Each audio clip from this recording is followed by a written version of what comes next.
नमस्कार.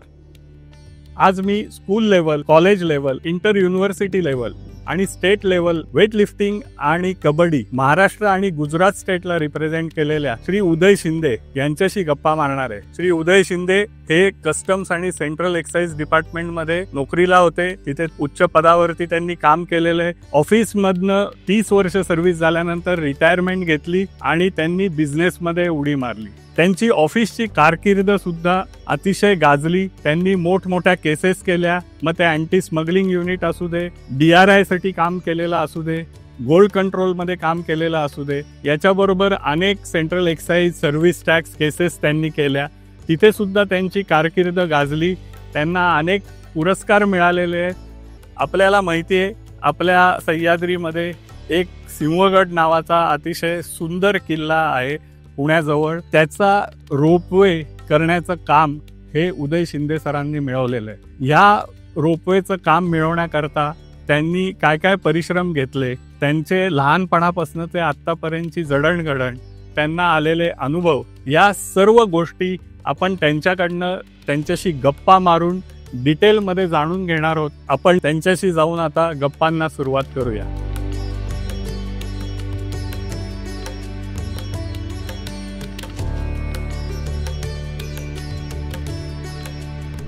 उदय सर, माझ्या cricket limited by Milind Kulkarni या यूट्यूब चॅनलमध्ये तुमचं सहर्ष स्वागत. तुम्ही आज वेळात वेळ काढून तुमच्या 3ऱ्या इनिंग्समध्ये पॅसेंजर रोपवे हा जो तुमचा प्रोजेक्ट, हे जे तुमचं ड्रीम होतं, त्याच्याबद्दल माहिती देण्यासाठी मला तुम्ही वेळ दिलात, याबद्दल प्रथम मनापासून तुमचे आभार. मला असं वाटतं की तुम्ही तुमचा जो प्रवास आहे, कारण तुमची जडणघडण ही एक पूर्णपणे नॅशनल लेवलचा खेळाडू म्हणून झाली. तुम्ही कबड्डी आणि वेटलिफ्टिंग, त्याचबरोबर डिस्कस थ्रो, जॅव्हलिन थ्रो या सर्व क्रीडा प्रकारांमध्ये नैपुण्य मिळवलं होतं. त्याच्यानंतर तुम्ही स्पोर्ट्स कोटा रिक्रूट आपल्या बडोद्याला सेंट्रल एक्साइज आणि कस्टम्स या डिपार्टमेंटमध्ये जॉईन झालात आणि त्याच्यानंतर तुम्ही वेगाने डिपार्टमेंटमध्ये प्रगती केलीत, तिथे कारकीर्द गाजवलीत. तिथले काही जे अनुभव असतील तुमचे, ते अनुभव, आणि त्याच्यानंतर ज्या वेळेला लोक निवृत्तीचा विचार करतात आणि शांतपणे घरी बसायचा विचार करतात, तेव्हा तुमच्यामधला बिझनेसमन जागा झाला आणि तुम्ही एक अशा आगळ्या वेगळ्या बिझनेसमध्ये की जो नॉर्मल नाही आहे, म्हणजे बुवा कोणीही करू शकेल असं कोणाच्या मनात सुद्धा येणार नाही की मी रोपवेचा बिझनेस करीन. आणि दॅट टू तुम्ही हे सर्व तुमचा जो प्रवास आहे, तुम्ही जे स्वप्न बघितलं होतं, ती जी 20 वर्ष तुम्ही जे परिश्रम घेतलेत, या सर्व गोष्टींविषयी आम्हाला, आमच्या प्रेक्षकांना जाणून घेण्यात इंटरेस्ट आहे आणि ते तुम्ही आम्हाला शेअर कराल अशी मला अपेक्षा आहे. आणि तुम्हाला मी ती रिक्वेस्ट करतो की आपण आता तुमचा प्रवास जाणून घेऊया. थँक्यू. मिलिंद, खरं सांगू, तू ज्यावेळी मला भेटला येते आणि माझी मुलाखत किंवा माझ्याविषयी काही चर्चा करायचं ठरवलंस, खरं मला खूप अनपेक्षित होतं. कारण की मी काय एवढा मोठा नाही झालो, समजत नाही म्हणजे की अशी मुलाखत किंवा काय आपलं जीवनबद्दल काही आपल्या सांगावं. पण मला तुझ्याशी असलेली मैत्री, तुझं जे अप्रोच आहे, तुझं चॅनल आहे, तुझी मुलाखत करण्याचं जे वैशिष्ट्य आहे, हे मला खूप भावलं आणि मी ठरवलं की मिलिंदला आपण ह्या बाबतीत मुलाखत देऊ. त्यामुळे मी सर्वप्रथम तुझे आभार मानतो, चॅनलचे आभार मानतो आणि माझ्या जीवनाचा छोटासा चित्रपट म्हण तुझ्या पुढं मांडतो. तो सांभाळून घे आणि तो वस्तुस्थितीला धरून असेल, बरोबर, आणि सत्यस्थितीला असेल, हे मी तुला सांगतो. हो सर, आपण पहिल्यांदा आपलं लहानपण त्याच्यापासनं, म्हणजे तुमच्यावरती तुमचे मार्गदर्शक गुरु, तुमच्यावर संस्कार कोणाचे झाले, तुमचं बालपण कुठे गेलं, त्याच्यानंतर तुमची खेळातली एंट्री, त्याच्यानंतर तुमचं शिक्षण कुठे कुठे कसं झालं आणि त्याच्यानंतरचा जो प्रवास आहे, तर आपण असं ही मुलाखत जी आहे ती आपण 3 टप्प्यात म्हणा किंवा 3 इनिंग्समध्ये अशी डिवाइड करू. बरोबर आहे सर, तुम्ही चालू व्हा आणि आम्ही ईगर आहोत तुमच्याकडनं हे तुमचे अतिशय रंजक अनुभव ऐकायला आणि एक ट्रू स्पोर्ट्समन स्वतःच्या चिकाटीच्या आणि जिद्दीच्या जोरावरती काय काय अचीव करू शकतो, हे आपण आज सरांकडनं जाणून घेणार आहोत. Sir, please start. थँक्यू. सर्वप्रथम मी गणपतीचे आभार मानतो, छत्रपती शिवाजी महाराजांचा नमस्कार करून, कारण हे दोन्ही गोष्टी मला प्रेरणादायक आहेत. थोडक्यात सांगतो, माझं नाव उदय मुरारराव शिंदे. माझा जन्म 9 जानेवारी 1959 सांगली इथे झाला आम्ही एकत्र कुटुंब पद्धतीत जन्मलो. म्हणजे आमचं एकत्र कुटुंब पद्धत होती, म्हणजे मी, माझं कुटुंब, काका काकू हे कुटुंब आणि आजी आजोबा असं आम्ही एकत्र कुटुंब वाढल्यामुळे लहानपणापासून एकत्र कुटुंबामध्ये जे काही संस्कार असतात ते थोडेसे अंगी बांधले गेले आणि त्या संस्कृतीने वाढत वाढत वाढत आम्ही साधारणतः माझं शिक्षण 1ली ते 4थी हे बापट बाल विद्या मंदिर सांगली येथे झालं. 5वी ते 11वी हे ही जायनेस राजा चिंतामणराव पटवर्धन हायस्कूल या ठिकाणी झालं आणि कॉलेज जीवन हे माझं गणपतराव आरवाडे हायस्कूल सांगली येथे झालं. आता बालपण म्हणलं की थोडं खेळकर आहे, थोडं बाकी एवढं समजत नसतं. सांगली फार मोठं शहर नव्हतं, पण सर्वांचं लक्ष असायचं की ॲक्टिव्हिटी काय करतो, मुलगा कसा वाढतो, वैशिष्ट्य काय हे थोडं समजतं, लोकांनाही समजतं, लोकही त्यात जाणकार असतात आणि ते प्रभाव आमच्यावर होता की आपण कसं वागावं, काय वागू नये. आणि त्यामध्ये माझ्या आजीचाही फार मोठा सहभाग आहे. माझे आजोबा मी 4थी पण असताना हयात होते, त्यानंतर त्यांचं देहांत असं झालं. ते सुभेदार मेजर होते आणि त्याचबरोबर माझे वडीलसुद्धा काही वर्ष मिलिटरीमध्ये होते. त्यानंतर त्यांनी मिलिटरी सोडून सेंट्रल एक्साइज अँड कस्टम्समध्ये निरीक्षक म्हणून रुजू झाले. पण त्यांची फिरती आणि व्यवसाय प्रोफेशन वेगळं होतं. पण कौटुंबिक जबाबदारी आई आणि आजी आणि माझ्या 2 एक मोठी बहीण एक छोटी बहीण असं कुटुंब होतं. पण आम्ही आनंदात होतो. साधारणतः फार मोठं म्हणता येत नाही, पण मध्यमवर्गीय कुटुंब आणि गुण्यागोंद्यानं आनंदानं कुटुंब. राहणीमान सुद्धा असं होतं की आम्ही एका चाळीमध्ये राहत होतो. मी मोठी होती, बिल्डिंग होती मोठी, त्यामध्ये आमचं घरही मोठं होतं. त्यामध्ये म्हणजे 50% सहभाग आमचाच होता, बाकी 2-4 बिराड असतील ते. त्यामुळे त्या एकत्र राहण्याचा जो प्रभाव आहे तो साधारणतः वागणुकीमध्ये किंवा आपल्या बालपणामध्ये संस्कारित होत गेला. शिक्षण घेता घेता थोडीशी गोडी अशी होती की स्पोर्ट्समध्ये सुद्धा आपण करिअर करूया. बरं, पण 4थीपर्यंत सुद्धा बऱ्याचशा गोष्टी खेळत होतो शाळेमध्ये. काही छोटी मोठी बक्षीस आणायचो, कधी कधी थापाई मारायचो, मी बक्षीस मिळालं वगैरे तसं काही नसायचं. पण होतं की आपण एक बक्षीस मिळावं, आपण खेळावं, चांगल्या प्रकारे स्पोर्ट्समध्ये नाव कमावं. 5वीमध्ये ही जनेस राजे चिंतामणराव पटवर्धन हायस्कूलमध्ये पदार्पण केलं. त्यावेळी 6वी-7वीमध्ये माझा एक मित्र होता आनंदा पवार, आणखीन पवार माझा भाऊ. आम्हाला थोडं व्यायामाची गोड लागली म्हणून आम्ही जय मातृभूमी व्यायामशाळा म्हणून जॉईन केली. 6वीपासून व्यायाम करावं, त्यामुळे प्रकृतीमान खूपच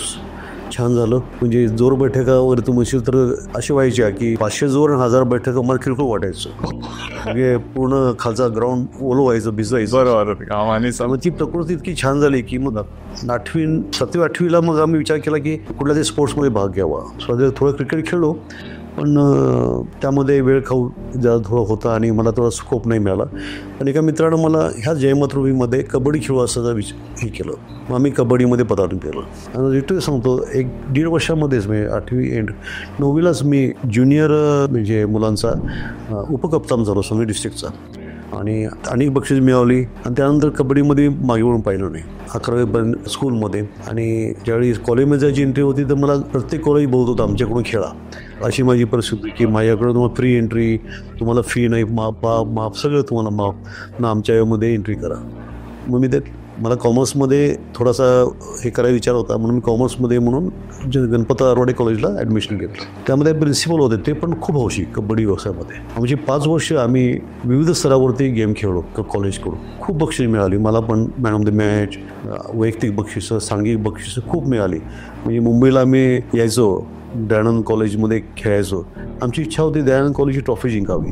का त्या फायनलच्या वेळी सिनियर स्टार यायची ट्रॉफी, त्याला मोठे दिलीप कुमार किंवा असे मोठे त्यावेळी व्यक्ती यायचे. आणि ती ट्रॉफी पण खूप गोल्ड कप होता मोठा असा जहाजासारखा. तो आम्ही 2 वेळा जिंकला तो. वा. त्यानंतर मग युनिव्हर्सिटीमध्ये सुद्धा चान्स मिळाला, युनिव्हर्सिटी खेळलो. पण कॉलेजच्या 2nd इयरला नंतर मला थोडंसं वैयक्तिक गेम पण डेव्हलप करू असा विचार आला. मला एक माझे मित्र होते, त्यांनी सुचवलं की सांगलीमध्ये एक वेटलिफ्टिंगचे प्रशिक्षण गुरु आहेत, त्यांच्याकडे जाऊ. तर त्यांच्याकडे गेलो, त्यांच्याकडे प्रशिक्षण घेतलं आणि मी एका वर्षामध्ये मी युनिव्हर्सिटी प्लेयर झालो. आणखीन ऑल इंडियामध्ये बँटमवेटमध्ये सिल्वर मेडल जिंकलो. असं इतका तो वेटलिफ्टिंगमध्ये प्रवास पुढे फास्ट. ग्रॅज्युएशन संपलं जवळ. ग्रॅज्युएशनला हे सगळे बक्षीसं, खेळ, खूपसे व्यवसाय झाले. त्यानंतर मी पोस्ट ग्रॅज्युएशनसाठी पुण्यामध्ये एंट्री. कुठे घेतलं? पुण्यामध्ये मला असंच स्पोर्ट्समुळे मला बरेच कॉलेजनी ऑफर केली. शाहू कॉलेजने ऑफर केली होती, नंतर सिम्बॉसिसने ऑफर केली होती. म्हणून लॉला मी सिम्बॉसिसला ॲडमिशन घेतलं. सिम्बॉसिसला ॲडमिशन घेतलं खरं, पण 6 महिन्यामध्ये मला नोकरीचा कॉल आला. म्हणजे स्पोर्ट्स कोट्यामध्ये मला कॉल आला. असं हे पहिला कस्टम्स आणि सेंट्रल सिलेक्शनमध्ये.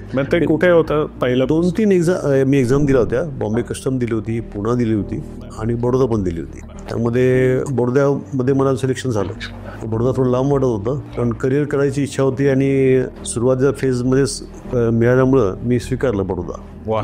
असं एक पहिला फेजमध्ये शिक्षण आणि खेळ आणि नोकरी.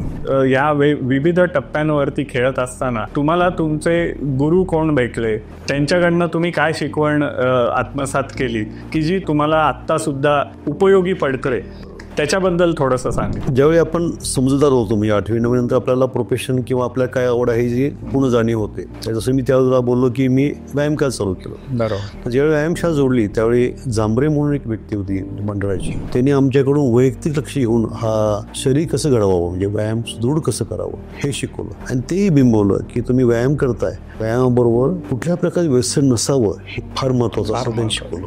आणि तो प्रभाव कायम आमच्यावर पडला. त्यानंतर कबड्डी या प्रोफेशनमध्ये जेव्हा एंट्री केली त्यावेळी केळकर आणखीन भोसले हे दोघं होते कडक शिस्तीचे, त्यामुळं शिस्त अंगात बांधली. आणि त्यांचंही म्हणणं होतं की खेळताय खेळामध्ये कॉन्सन्ट्रेशन करा, इतर ज्या बाबी आहेत त्याकडं थोडं दुर्लक्ष करा. प्रलोभनं खूप असतात त्या वयामध्ये, त्यामध्ये मुख्य व्यसन तुम्ही कुठले लावून घ्यावा, शिस्त पाळा, आणखीन एक काही ध्येय समोर ठेवा. ध्येय साध्य करायला कष्ट लागतात, सहजासहजी साध्य होत नाही. त्यामुळे तुम्ही ऑलवेज तुमच्या ध्येयाकडे पाहून वेळेनुसार ग्राउंडवर येणं, ग्राउंडची सेवाही करणं शिकवली त्यांनी. ग्राउंड स्वच्छ ठेवणं, करणं, आखणं, त्याची मशागत करणं हे आम्ही सुद्धा करत होतो. त्यामुळे ग्राउंडवर प्रेम ऑटोमॅटिक जडतं आणि त्या खेळाविषयी आत्मीयता निर्माण होते. त्यामुळे ते शिकल्याबरोबर खेळामध्ये पूर्ण कॉन्सन्ट्रेशन झालं गेलं आणि मनामध्ये इतर गोष्टीचे विचार नाही आले. किंवा सुद्धा त्यानंतरच्या कॉलेज जीवनामध्ये सुद्धा अशी कोणत्याही मार्गाचा अवलंब झाला नाही आमच्याकडून जे आपल्या आयुष्यात पुढं चुकीचं पाऊल ठरलं असतं. त्यामुळं आत्मविश्वास बळावला, स्वतःच्या शरीरावरती प्रेम जडलं, आपण सुदृढ राहू तर पुढं काय ते अचीव करू. आणि ध्येय होतं की जसं स्पोर्ट्समध्ये नाव कमवू, त्यासाठी त्याबरोबर एक चांगली नोकरी आपण पत्करू किंवा स्वीकारू. त्यासाठी तुमचं शरीर बलवान असणं, आत्मधैर्य चांगलं असणं आणि कोणत्या प्रकारे व्यसन नसणं हे जे आम्हाला बिंबवलं गेलं. आणि आपल्या गुरूंचं काय शिकवण होती त्याबरोबर आजीची शिस्त सुद्धा तशीच होती. हे सुसुस्तपणा, त्याबरोबर सुशिकतापणा किंवा लोकांशी प्रेमानं कसं राहायचं हे त्यांनी बिंबवलं मनामध्ये. त्यामुळं स्पोर्ट्समध्ये आता स्पोर्ट्स असा विषय आहे की त्यामुळे आपण खेळाडू वृत्तीचेच बनतो. एकमेकाला समजून घेणं, एकमेकाची विचार देवाणघेवाण करणं, प्रत्येकाला कसं सामावून घ्यायचं, सगळ्यांना बरोबर टीम वर्क आहे. तर मी कुठली बाजू खेळेन तर तू कशी बाजू खेळायचं, आपण जसं आपण कॉम्बिनेशन करतो हे जीवनातलं कॉम्बिनेशन ह्या स्पोर्ट्समध्ये शिकलं. बरोबर. त्यामुळं या स्पोर्ट्समध्ये मला जसं मी कष्ट घेतले तसे गुरूंचाही त्यामध्ये आशीर्वाद आहे माझे. आणि तसे देवाचा आशीर्वाद, त्याबरोबर काही वरिष्ठ आपल्या घरचे लोक आहेत त्यांचे पण संस्कार आहेत. त्यामुळे मी या सर्वांचं त्यामध्ये कॉन्ट्रीब्युशन मानतो आणि ते मी सक्सेसफुल रीतीने पार पडलं. आता नोकरीविषयी जेव्हा समोर आला त्यावेळी 2-3 समोर होते. एकतर खादी प्रोफेशनविषयी प्रेम, त्यामुळं पोलीस, कस्टम एक्साईज किंवा RTO असं काही जे होतं त्या RTOला लक्ष हे नव्हतं कारण सायन्स पाहिजे. इकडं जे कॉमर्समध्ये मिळालं की पोलीस किंवा कस्टम्स का डिपार्टमेंट निवडलं की त्याशी येणाऱ्या संपर्कात काही प्रोफेशनल, उद्योगपती, अनेक व्यावसायिक त्यामध्ये येतात. त्यांच्या इंटरॅक्शन होतं, त्यांच्यावर शिकण्यासारखं असतं, त्यांच्यावर काम करण्यास संधी मिळते. आणि एक चांगलं गुण असलेले डिपार्टमेंट आहे त्या दोन्ही. सेंट्रल गव्हर्नमेंट असलं तर त्यामध्ये काही वैशिष्ट्य आहे की जे काम करण्याची ढब आहे मी बघितली, वडिलांकडे पाहून शिकलो होतो. तुम्हाला घरातच होतं, त्यामुळं मी त्यात एक उत्कृष्ट. पण मला डिग्री मिळाल्यानंतर लगेच नोकरी मिळेल असं वाटलं नव्हतं. एक 6 ते 8 महिने गेले जसं मी ॲडमिट घेतलं, पण नोकरीसह लोक संधी चालू आली. आणि मुख्यतः म्हणजे सांगायचं उद्दिष्ट की त्यावेळी खेळाच्या जोरावरती हा ॲडिशनल गुण होता. बाकी एक्झाम दिली वर ठीक आहे, पण खेळाचा हा गुण त्यावेळी कामी आला. आणि आपण केलेली मेहनत आणि त्यामुळे केलेलं प्रावीण्य त्यामध्ये डिपार्टमेंटला सिलेक्शन झाली. आणि मी 23 सप्टेंबर 1981 साली बडोदा जॉईन केलं. खरं सांगू, मला बडोदा जॉईन का करायचं नव्हतं की ज्यावेळी बडोद्याला जॉईनला डेट दिली होती तिने त्याचमध्ये माझ्या छोट्या बहिणी लग्न होतं. मी लग्नासाठी मी म्हटलं मी नाही जॉईन करायचं. वडील म्हणले प्रोफेशन महत्त्वाचं आहे, लग्न होईल. माझ्या बहिणीचं लग्न, माझी कबड्डीची टीम, या सर्व टीम मेंबरनी बहिणीचं लग्न पार पाडलं आणि मला जॉईन करायला बडोदा पडलं. अशी ती आठवण. अशी आहे. मी टीमवर्क कसं काम येतं, मित्रांचं कसं काम येतं, एक पूर्ण घरचं लग्न कार्य मी सोडून सुद्धा पण जॉईन केलं. पण ते कार्य, माझी जबाबदारी माझ्या मित्रांनी पार पडली. त्यामुळे त्यामध्ये नावं घेण्याचं खूप आहे. त्यामध्ये आता माझे आमदार दिनकर पाटील होते, कुमार कांबळे होते, सतीश जाधव होते, अशा अनेक माझ्या जवळची मित्र ज्यांनी माझ्यावर सहकार्य केलं असे मित्र त्यावेळी होते. त्यांनी ती जबाबदारी पार पडली. ही हल्ली फार कमी ठिकाणी बघायला मिळतं. मी नसताना माझ्या बहिणीचं म्हणून त्यावेळी पार पडलं आणि मी सक्सेसफुलरित्या बडोदा जॉईन केलं. जवळ स्पोर्ट्स आले. स्पोर्ट्समध्ये खेळल्यानंतर पहिली मॅच, दुसरी मॅच आपले जे रेव्हेन्यू स्पोर्ट्स मीट मी खेळलो. त्यानंतर काही लोकांनी पाहिलं माझं गेम वगैरे. तिथले काही मंडळ होते की एक 2-3 मंडळ होते. त्यातल्या दोघा मला ऑफर केली आमच्या मंडळाकडून तो खेळ प्रायव्हेटली. पण मी जिथे राहत होतो बौडे फळ्या म्हणून साधारणतः मराठी लोकांचं वास्तव असलं ठिकाण होतं. तिथे माझ्यामध्ये माजी क्रिकेटपटू किरण मोरे होत होता. असे लोक होते. तिथे मी राहायला गेलो होतो. तिथे उदय पवार म्हणून एक मुलगा होता. तो कबड्डी प्रेमी होता. तो म्हणला, उदय तू आपल्या इथे राहा, तुझी सगळी सोय करतो, तो आमच्या मंडळाकडून खेळ. मंडळ हे आता सध्या अस्तित्वात नाहीये. म्हणजे कसं बंद पडले जवळजवळ, कारण की तिथे लक्ष द्यायला कोण नव्हतं. तर तू लक्ष घ्या, मी तुला सपोर्ट करतो. झुंजार क्लब म्हणून आम्ही तिथं ते परत ओपन केलं. आणि मग झुंजार क्लबमध्ये तिथं स्पोर्ट्सचं नवीन करिअर सुरू झालं. मी ज्यामध्ये संपूर्ण ड्युटी करून यायची आणि संध्याकाळी 6:30 ते 9 सगळ्यांना मुलींचा गट, मुलांचा गट आणि आमचं मोठ्यांचं प्रॅक्टिस, असं 3 ते 3.5 तास तिथं खेळायचो. हे अजिबातच म्हणजे नको होतं टोटल. आणि सरळ सांगू की त्या 2 वर्ष ते 2.5 वर्ष कालावधीमध्ये जवळजवळ 100 संख्या झाली की मंडळाची खेळाडूंची, मुलं मुली धरून. आणि हे आणि या सगळ्यांना बेसिक ट्रेनिंग पासून मी दिलेलं आहे. म्हणजे सुरुवात करून दिली, प्लॅटफॉर्म उपलब्ध करून तुम्ही स्वतःचं पण टीम मध्ये आम्ही खेळायचो. आणि झुंजार क्लब सुद्धा अनेक मॅचेस खेळलो आणि डिपार्टमेंटचे जेवढे स्पोर्ट्स वर्षात तेही खेळलो. आणि मुख्यतः 2000 वर्ष जे होते 23 सप्टेंबर 1981 पासून ते फेब्रुवारी 84 पर्यंत 2.25 वर्ष कालावधी असेल. तर मुख्यतः स्पोर्ट्समध्ये फार मोठी कामगिरी केली. म्हणजे मी डिपार्टमेंट सांभाळून सुद्धा स्पोर्ट्स खेळायचो. तिथे जी मुलं ट्रेनिंग झाली, तुला समजा आता त्यातले जवळजवळ 3 ते 4 मुलं नॅशनल लेवलला खेळत आहेत आता. आणि मी खेळत होते आणि मुली सुद्धा. त्यातले बरेचसे रेल्वेमध्ये जॉईन केले, डिपार्टमेंटमध्ये, पोस्टामध्ये झाले, आपले डिपार्टमेंट झाले. त्यांना ट्रेनिंगचं हे अनुभव आला त्यावेळी ते खूप आनंदित झाले. आणि एक नवीन मंडळाचं पुनर्जीवन केलं, समाधान मिळालं. म्हणजे कोचची भूमिका, एक खेळाडूची भूमिका, ते बडोद्यामध्ये माझं पार पडले. अननोन प्लेसमध्ये जाऊन सुद्धा कोणी ओळखत होतं, एकीकडून मी ओळखी संबंधच होता. मला नवीनच होतं बडोदा फर्स्ट टाइम पाहिलं मी. त्यामुळं तिथं जो ग्रुप मिळाला, स्पोर्ट्समध्ये करिअर झालं. खरं होतं अस्मरणीय कालावधी आहे डिपार्टमेंट जॉईन करून सुद्धा. डिपार्टमेंटमध्ये फार मोठे कामगिरी झाली नाही, कारण की नौखं होतं, पण सुरुवात होती. त्यामुळे डिपार्टमेंट जाऊन घ्यायला मला 2.25 वर्ष झाली. बरोबर. पण बेसिक शिकलो डिपार्टमेंटचं. पण स्पोर्ट्समध्ये मेजर करिअर मी गुजरातमध्ये. त्यामुळे मला वाटतं गुजरातकडनं खेळलंय. गुजरात स्टेटला सुद्धा माझी सिलेक्शन झालेली आहे. डिपार्टमेंटचाही कॅप्टन होतो. असं बऱ्याच गोष्टी केल्या. मुख्य म्हणजे हे मुलांना शिकवणं आणि मुलींना शिकवणं झालं ना, तो अनुभव फारच वेगळा होता. आणि इतका छान ग्रुप झाला होता की आपण विसरू शकत नाही त्यावेळी आपण कसं शिकवलं लोकांना, काय काय झालं. त्यामुळे आपणही शिकलो म्हणा बऱ्याचसं. आणखीन काय वेगळ्या खेळाच्या स्टाईल वगैरे.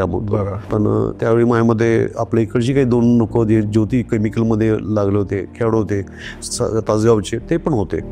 असं कोण आमचा ग्रुपच तयार झाला. पण झुंजार क्लबमध्ये खूप बक्षीस मिळवली. मॅन ऑफ द मॅच, मोठे स्पर्धामध्ये जिंकणं वगैरे. त्यामध्ये आणखी विशेष गोष्ट होती, तुला कल्पना असेल, आपल्याकडे सतीश जाधव म्हणून लागला होता आता डिपार्टमेंट. 86 लागला तो, 84 लागला. मी तिथं असताना त्याला इच्छा होती मी पण डिपार्टमेंटमध्ये यावं. मग तो माझ्याबरोबर ग्रॅज्युएशन झाला होता. मी काही वर्ष त्याला बडोद्यामध्ये बोलवलं माझ्याबरोबर. बडोद्यामध्ये अभ्यास करायला लावला आणि खेळ पण लावलं. आणि तो पुढं डिपार्टमेंटला सिलेक्शन झालं कबड्डीमध्येच. मी सतीशला सुद्धा माझ्याकडे 1 वर्ष 1.5 वर्ष आलं, 1 वर्ष आला. त्यामध्ये अभ्यासही केला आणि स्पोर्ट्सही खेळला. आणि त्यानंतर तो डिपार्टमेंट जॉईन केला. याचं एक उदाहरण आहे. मी आपल्या जवळचा, तो माझा जवळचा बालमित्र. लहानपणापासून आम्ही एकत्र एका ठिकाणी राहिलो होतो.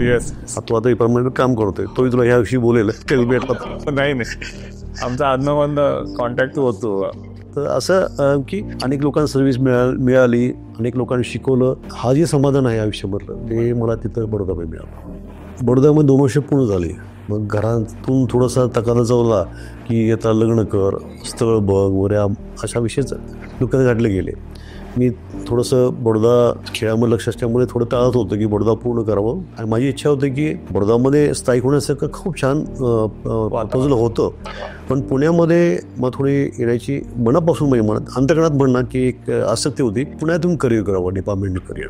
आणि कारण की तिला ते कारण तसं होतं की वडील तिकडे, बहीण तिकडे, आई तिकडे आणि बाकीचा परिवार सुद्धा, शिंदे फॅमिली सगळा पुण्यामध्ये स्थायिक होता. त्यामुळं त्या दिशेनं विचार करून मी ठरवलं की इंटर कमिशनसाठी प्रयत्न करावा. आणि म्हणून मी ॲप्लिकेशन टाकलं होतं. पण ते रेकमेंड होत नव्हतं, काय अडचणीमुळे वेकन्सी लागतात ना, तिकडे लागते आणि इकडचं तिकडे, तिकडचं इकडे, असा प्रकार असतो. ॲप्लिकेशन तर केलं खरं मी. त्याचबरोबर मग तुला सुरुवातीला उल्लेख केला की मला कबड्डी क्षेत्रामध्ये जो माझा मित्र आणला उदय पवार, त्या उदय पवारनं मला एक स्थळ सुचवलं. महाडिक म्हणून फॅमिली होती कल्याणमध्ये राहायचे ते. राजे महाडिकच होते ते आणि मूळचे ते महाडचे, पण रेल्वेमध्ये ऑफिसर होते. तर स्थळ जाऊन उदय म्हणलं तू बघ तरी ती मुलगी चांगली, कारण तिनं माझ्याबद्दलचं बरंचसं, कारण तिनं मला जवळून पाहिलं होतं ना, माझा स्वभाव, माझा खेळ, माझं कल्चर कसं काय, निर्व्यसनी आहे वगैरे, हे सगळं त्यांना सांगितलं होतं. त्यामुळे त्या लोकांनी सुद्धा थोडी पसंती कळवली होती की मी बघून जाऊ. मी म्हटलं अरे अजूनचा विचार नाही, पण असं कर म्हटलं वडिलांना मी पाठवतो, वडील बघून घेऊ देत. मग मी विचार वडिलांना फोन केला. वडिलांनी त्यांनी चर्चा करून वडिलांनी ओके केलं. म्हटलं तू एकदा पहा आणि ओके कर. खरं मग असं का मी बघायला गेलो तर मलाही आवडली, कारण की एक तिचं नाव होतं अरुणा आणि माझं नाव उदय. उदय हा एक संगम होता. आणि तिनेही म्हटलं की मी पण तुमच्याशी लग्न करायचं ठरवलं, कारण की तिचे गुरु होते, गुरु दामोदराचार्य महाराज म्हणून जे कल्याणमध्ये होते. त्यांच्याकडे तिने बरेच प्रपोजल मांडले होते. गुरुनी माझ्या फोटोवर बोट ठेवून ठेवलं की हा मुलाशी तू लग्न कर. पण ती त्यांची जवळची पट्ट शिष्या होती.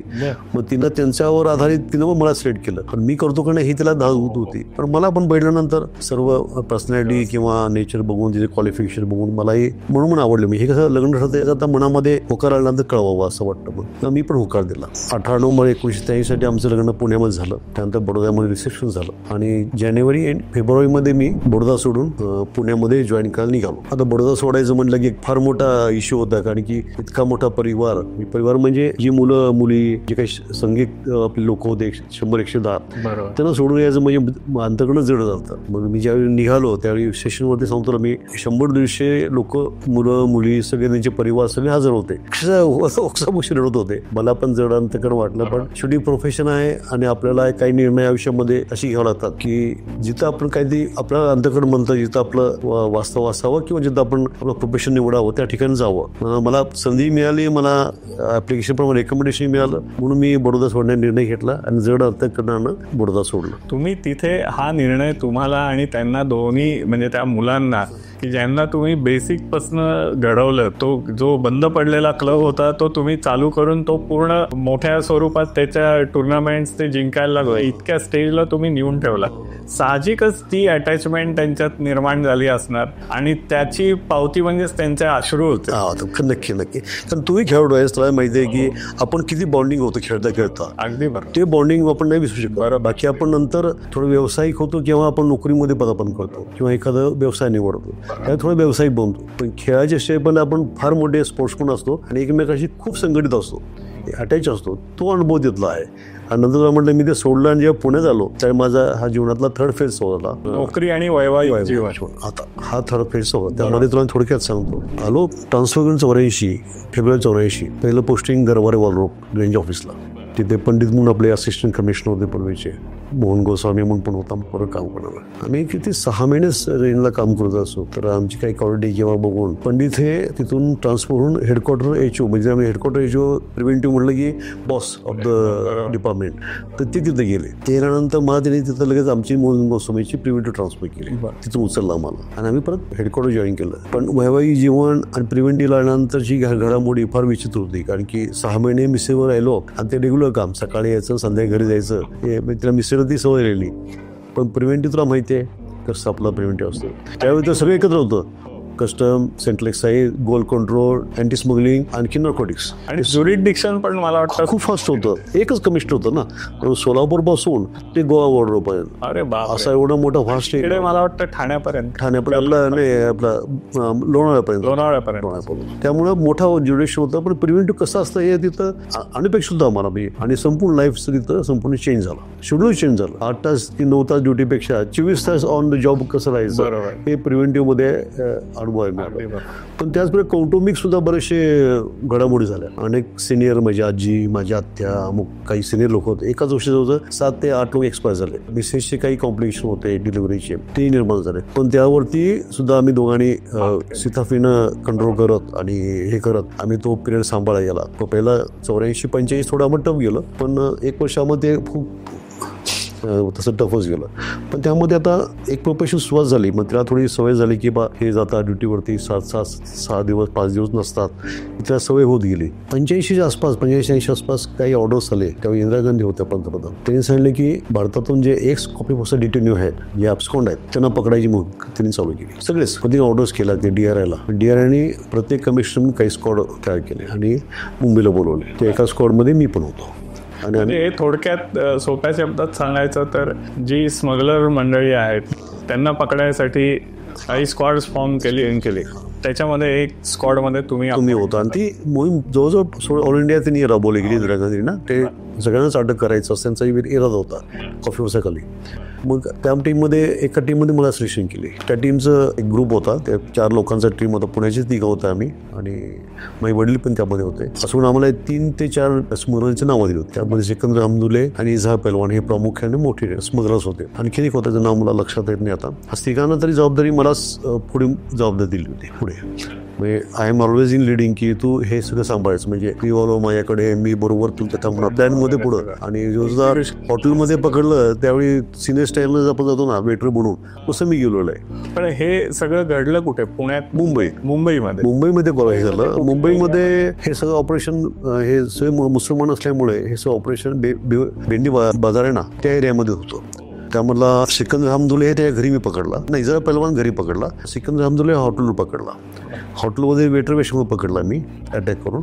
सिकंदर हमदुला सुद्धा साध्या वेशात गेलो होतो, मुसलमान वेशामध्ये. पण त्याला ईदचा दिवस होता, ती घटना थोडक्यात सांगतो ना, ती थ्रिलिंगवाली. ईदचा दिवस होता, स्क्वॉड गेला आणि ओळखणारे माझे वडीलच, इजहार पहलवान ओळखणारे तेच होते. ते पुढे पण डिस्टन्समध्ये सगळ्यांना सांगितलं होतं. वडिलांच्या पाठी मी होतो, पण माझ्या डिव्हॉल्व होतं. आम्ही इजहार पहलवान डिस्टन्स चाळ होती अशी, 3ऱ्या मजल्यावर गेलो जवळजवळ. आणि त्या ठिकाणी त्याला माहिती होतं हे त्याचं घर आहे. त्यावेळी जेवायला सगळे बसले होते. वडिलांनी नुसते हाक मारली इजहार म्हणून. ते इजहार वरती तोंडून बघितलं, हाच तो. म्हणजे की मी ओव्हर क्रॉस करून इजहारच्या जेवणाच्या ताटावरती रिव्हॉल्वर घेऊन थांबलो. अरे बाप, अशी ऍक्शन तिथंच. इजहारला त्या जेवणात ताटावरून उचललं. इट वॉज व्हेरी बॅड, पण आम्हाला ते करावं लागलं. बरोबर, ड्युटी फर्स्ट. मग त्याला ताटावरून उचललं आणि जिन्यामधून आम्ही परत येतो. जिना होता असा, लाकडी जिना होता, 3 फ्लोर चालता यायचं होतं, लिफ्ट नव्हती, रिमझिम पाऊस होता. इजहार पहलवान एका माणूसाला मोबाईल ईद मुबारक करतात ना, साईडला तो एकाला वाटायला मिठी मारलं आणि ईद मुबारक केलं. पण तिनं तिथं थोडंसं चापल दाखवलं आणि त्या माणसाला आमच्या दिशेने ढकलून दिलं. हो, तर माझ्याने ढकलता माझा बॅलन्स गेला. मी जिन्यावर बसलो पाठीमुळे. बरं. आणि तो तिथं पळ सुटला. आमच्या तावडे सुटला. लोकांना कळलं काय करावं, कारण ऍक्टिव्ह मीच होतो. आणि मी स्पोर्ट्स पण जस्ट रिटायर्ड डेप्युटी आणि रिव्हॉल्वर ते सुद्धा तिथे कामी आलं. आणि एकच ब्रेक करतो तुम्हाला मित्रांनो, हे अतिशय युनिक उदाहरण तुम्ही बघितलं असेल की वडील आणि मुलगा हे दोघंही ऑन ड्युटी एका ऑपरेशन मध्ये एकत्र परफॉर्म करतायत. हे अशा गोष्टी मला काही शिवलं. मला हे इतकं हे झालं की माझे वडील टीम लीड करतात, मी त्यांच्यावर पार्टिसिपेट आहे. उद्या जर इजहार पळून गेला तर ब्लेम वडिलांवर असता. किती मोठी जबाबदारी. म्हणजे मी कोणाची वाट पाहिली नाही. मी त्या दिशेनं पळत सुटलो आणि इजहारला ट्रॅक केलं, पण तो रोडनं पळत सुटला आणि मोठा उडाला की मेरे को बचाव, मुझे को बचाव. लोकांना कळेच ना काय चाललंय. मी सिव्हिलमध्ये, माझ्या हातात रिव्हॉल्वर, पण मी फायर करू शकत नव्हतो. रोडवर तो पळत होता तो. पण तो पळत काही 5 ते 10 मिनिट डिस्टन्स पाहू शकला, कारण तो बलकी होता पूर्ण. पण तो दमला. मग तिने गेला एक इमारत काम चालू, त्या इमारत शिरला. मला वाटलं नाही एवढं काहीच कल्पना नाही पूर्वी असं काय होऊ शकेल वगैरे. तर इमारतीमध्ये तो शिरला, मी शिरलो आतमध्ये. त्यानं काय करतं, एक बांधकामाची मोठी पळी प्लॅन घेतला आणि माझ्या दिशेने फिरकवली. माझ्या डोक्यावर गेली खरी, लागली नाही. मग मी आपला हे तुमचे रिफ्लेक्सेस ते कामी आले. हा, म्हणजे चपळता आणि आपली चुकवायचं कसं गेममध्ये कशी आपण ती लाच चुकवतो ना, असं तसा प्रकार तिथं आपण घ्यायला आपण पटकन ती चुकवली. पण त्याच वेळी मी थोडं कराटे पण जात होतो. मी त्याच्यावर अटॅक केला, जम्प केली पूर्ण. आणि ह्या मोठा शरीर आवडला, कुठं मारायचा म्हणून हाच कोपरा घेतला आणि त्या गळ्या दिशेने मारला जो आता कंठाला. तो लागला चांगल्यापैकी, तो ओरडला. पण त्याच वेळी 2-3 तलवार घेऊन माझ्यावर अटॅक. मग आता मला दुसरा पर्याय नव्हता. मी त्याला घेतलं, उभं केलं आणि हातला. म्हणून 2 पावलं पुढे आला की मी याला शूट करणार.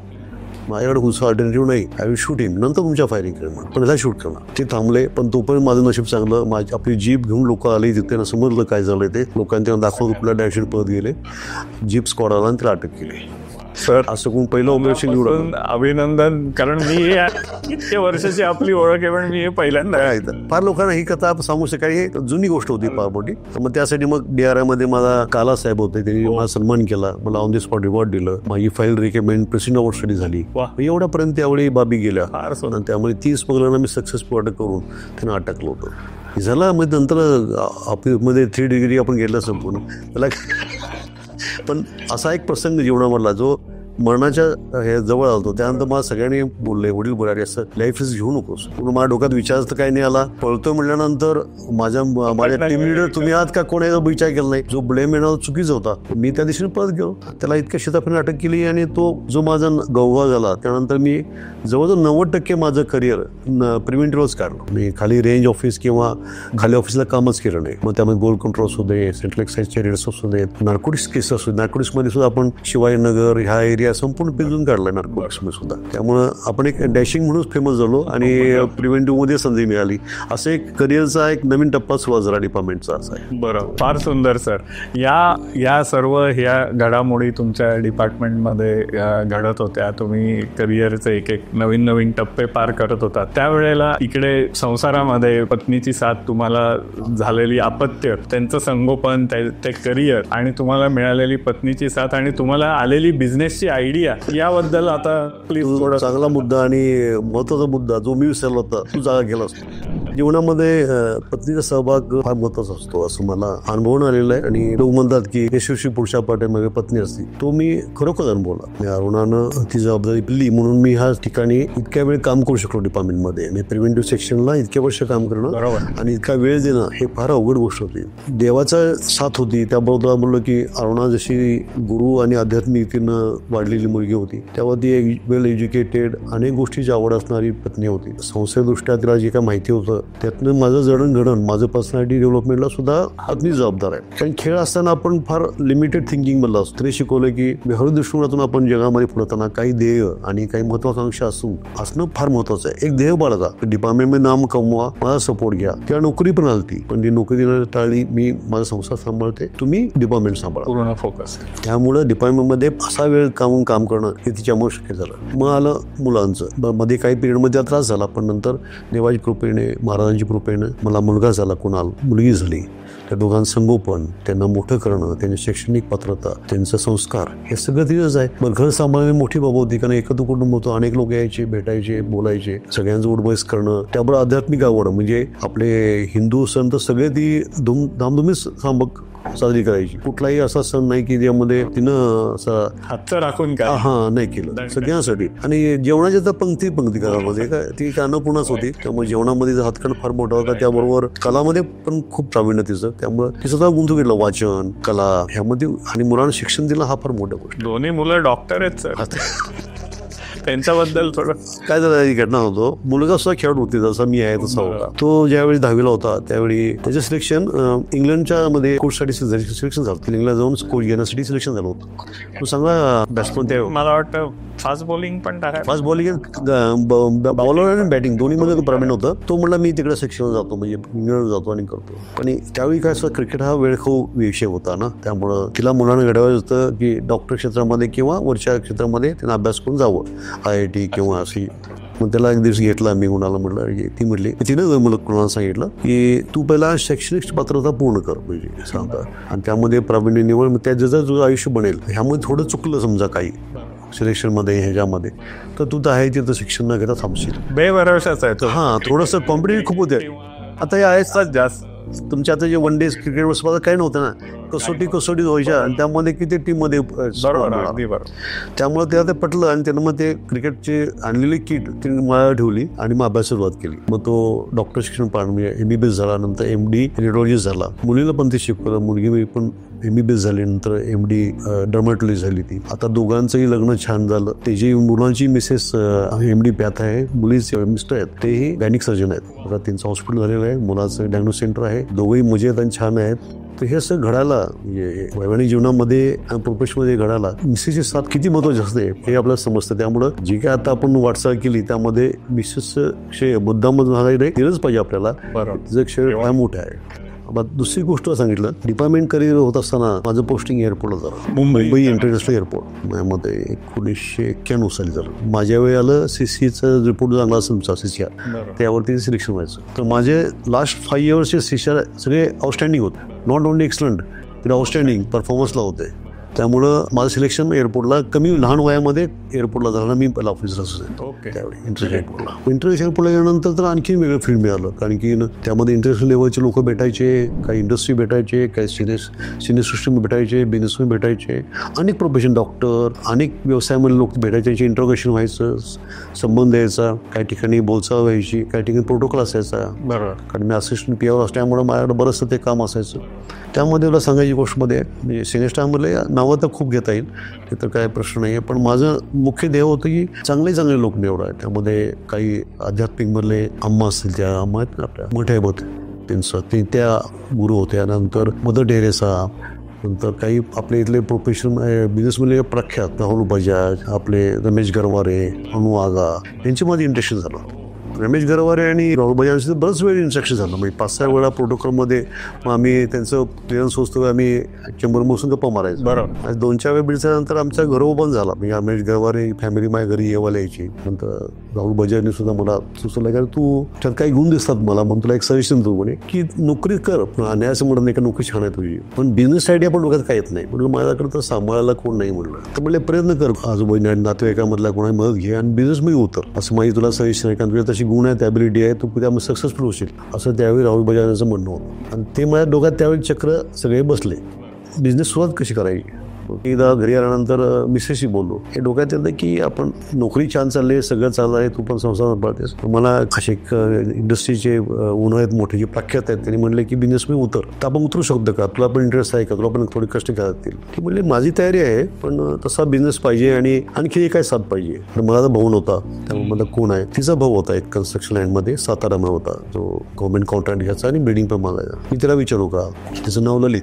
मग तिने तिला फोन केला वगैरे. इन बिटवीन तोही आला होता, माझं घर बांधायला तो आलता आणि त्या घर पूर्ण झालं होतं, परत तो गेला होता. पण ती म्हणली आपण तिलाच बोलवा, विचारून बघू. त्याला बोलवलं गेलं, ते दोघंही बोलले वगैरे. ते म्हणले तो म्हणला मलाही आवडेल तुमच्यावर काम करायला. म्हणून मलाही भाऊ नाही आहे, तू तिचा भाऊ आहेस, म्हणजे आपण तिघे एकमेकाशी विचारमय करून बॉन्डिंग चांगलं होईल. मुख्य बिझनेसमध्ये बॉन्डिंग झालं पाहिजे, एक विश्वास पाहिजे, तसं करण्याची ताकद पाहिजे. असं करून ते दोघांना होकार दिल्यानंतर मग त्या दोघांनी पहिली फर्म उघडली, शिंदे असोसिएट्स, आणि त्यामध्ये बिल्डिंग लाईनमध्ये प्रवेश केला. मी जशी बोलायचं राहिलं, मी एअरपोर्टला काम करत असताना जसं ही व्यवसाय संकल्पना राहुल बजाजनी माझ्या डोक्यात घातली आणि तशीच रमेश गरवारेंनी घातली. रमेश गरवारे त्यांची मिसेस, मुलं माझ्या घरी येऊन जेवायची, कारण अरुणाची पुरणपोळी त्यांना खूप आवडायची. राहुल बजाज आमच्या जवळच होते, घराजवळ. त्यामुळं हा विषय इंटॅक्ट झाल्यानंतर तुला सांगितलं की शिंदे असोसिएट हे पहिली फर्मची फाउंडेशन, पहिली कमर्शियल कॉम्प्लेक्स पण पूर्ण केला 1.5-2 वर्षामध्ये. त्याला नाव दिलं, आमच्या मुलाच दिलं, कुणाल प्लाझा, जो आता सुद्धा आहे. आणि अनेक प्रोजेक्ट्स केले, त्यामध्ये सक्सेस मिळवला. त्याच पिरियडमध्ये मी बॅगेजमध्ये जेव्हा चेक करत होतो, त्यावेळी बॅगेजमध्ये काही वेगळे असे आयटम दिसले मला. म्हणून त्या पॅसेंजर वेळेला हे काय आयटम्स आहेत, कारण नौखे होते आपल्याला बॅगेमध्ये, रुटीन येत नाही, आणत नाहीत ते. मुला साहेब हे RNB कनेक्टर अमुक जे आहे वस्तू आहेत, ह्या केबल व्यवसायाला अनुरूप मी आणलेले आहेत. त्यांचं काय असेल ड्युटी भरतो, पण मला ते क्लिअर करून हवे. मग तो म्हटलं की साहेब ह्याला फ्युचर खूप चांगला आहे केबल व्यवसायाला. म्हटलं केबल व्यवसाय म्हणजे काय, की मला आपलं एक कंट्रोल रूम असते आणि त्यातनं केबल थ्रू कनेक्शन देऊन त्यामध्ये पैसे मिळतात आपल्याला. टीव्हीवर जे वेगवेगळे विविध चॅनल्स वगैरे सॅटेलाइट थ्रू आहेत, ते पूर्वी केबल थ्रू होते. करेक्ट. तू म्हटला मी घाटकोपर राहतो, तुम्ही सुद्धा घाटकोपर राहता, तुम्ही येतात बघून जा माझी कंट्रोल. पण मी क्युरियोसिटी म्हणून बघायला गेलो. मला आवडली कल्पना, कारण त्याला एक जागा लागत होती आणि टेरेस ओपन पाहिजे, त्यामध्ये असंख्य मोठ्या डिश लागतात. पूर्वी होत्या त्या, आता नव्हत्या. मोठ्या डिश असायच्या, प्रचंड मोठ्या डिश असायच्या. मग डोक्यात कल्पना की अरे कुणाल प्लाझा बांधून पूर्ण झालेला आहे, वरची टेरेस मोकळी आहे, खालची कमर्शियल तर आपल्या ताब्यात ठेवलेली आहे, आपण का चालू करू नये. म्हणून परत घरी आलो, लईतला अरुणाशी बोललो, अरे दुसरा एक व्यवसाय आला आहे केबल म्हणून, पण आपल्याला एक्सपिरियन्स नाही आहे. पण जेरी जो व्यक्ती होती, तो म्हटला मी तुम्हाला बेसिकली गाईड करतो, पुढे तुम्हाला कॅरी करा. तसं निगडी प्राधिकरण एरियामध्ये आपलं बऱ्याचशा ओळखी असल्यामुळे कनेक्शन मिळण्याला प्रॉब्लेम नव्हता. पण त्या व्यवसायामध्ये जे पूर्वीचे लोक होते ते चांगले प्रोफेशनल नव्हते, टपोरी असेल, तरी आपण निर्णय घेतला आपण नवीन इंट्रोड्यूस करून देऊ लोकांना, ज्यांना आवडेल ते घेतील कनेक्शन वगैरे, पण त्या व्यवसायात पदार्पण केलं. आणि त्या संलग्न त्यांना आणखीन एक व्यवसाय चालू केला, जो म्हणजे टूर ट्रॅव्हलर्स. माझे मित्र होते जे सॉफ्टवेअर इंडस्ट्रीमध्ये मोठ्या पदावर, त्यांनी मला म्हणले आम्हाला गाड्या लागतात कॅब्स वगैरे मोठे.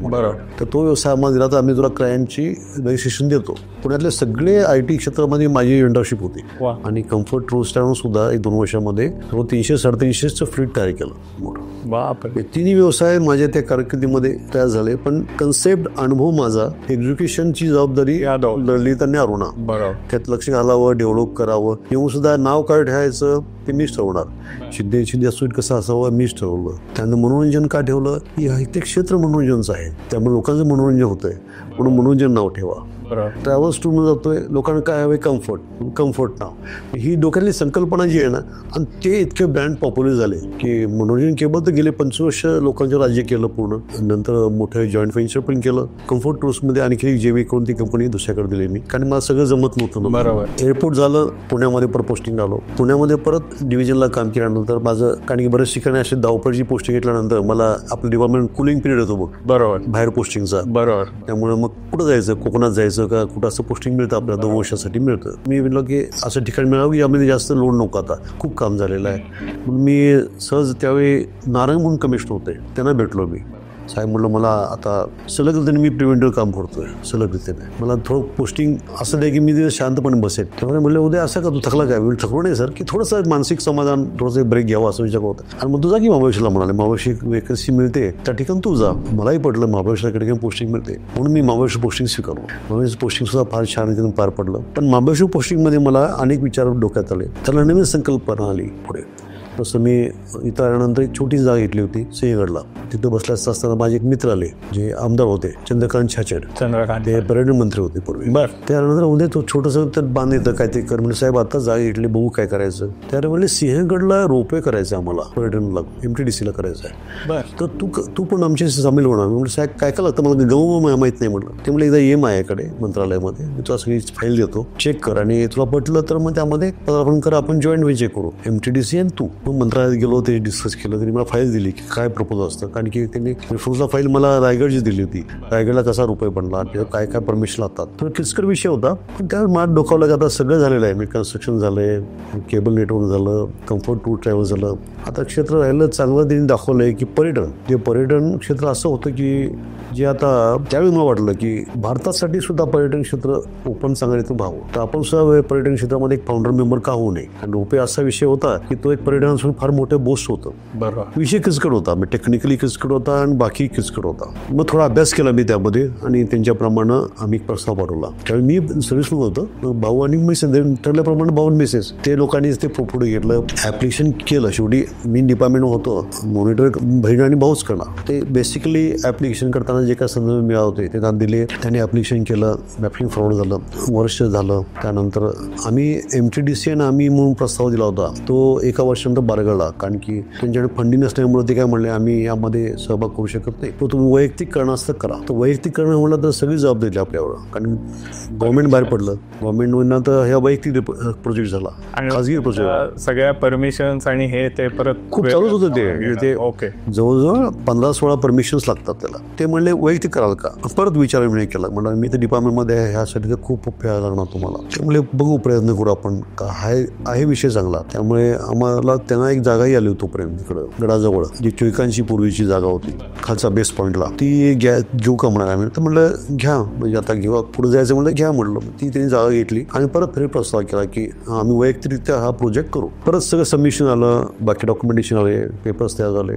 आपण हे नवीन क्षेत्रामध्ये होतो. आणि तो विषय असा आहे की भारतामध्ये सुद्धा काही ठराविक प्रोजेक्ट्स आहेत जे हिमाचल प्रदेश साईडला 2-3 आहेत. महाराष्ट्रामध्ये रायगड सोडून कुठलाच प्रोजेक्ट नव्हता, बरोबर होत नव्हता का. त्या कारण हेच की किचकट तरतुदी अनेक, त्यामध्ये NOC परवानग्या, बाकीच्या डिपार्टमेंट. मग माझंही कारकीर्द सांगता 2008 नंतर थोडा विचार आला की कामही खूप झालंय वयाच्या सांगता 21-22 वर्ष डिपार्टमेंट जॉईन केलं. बरोबर.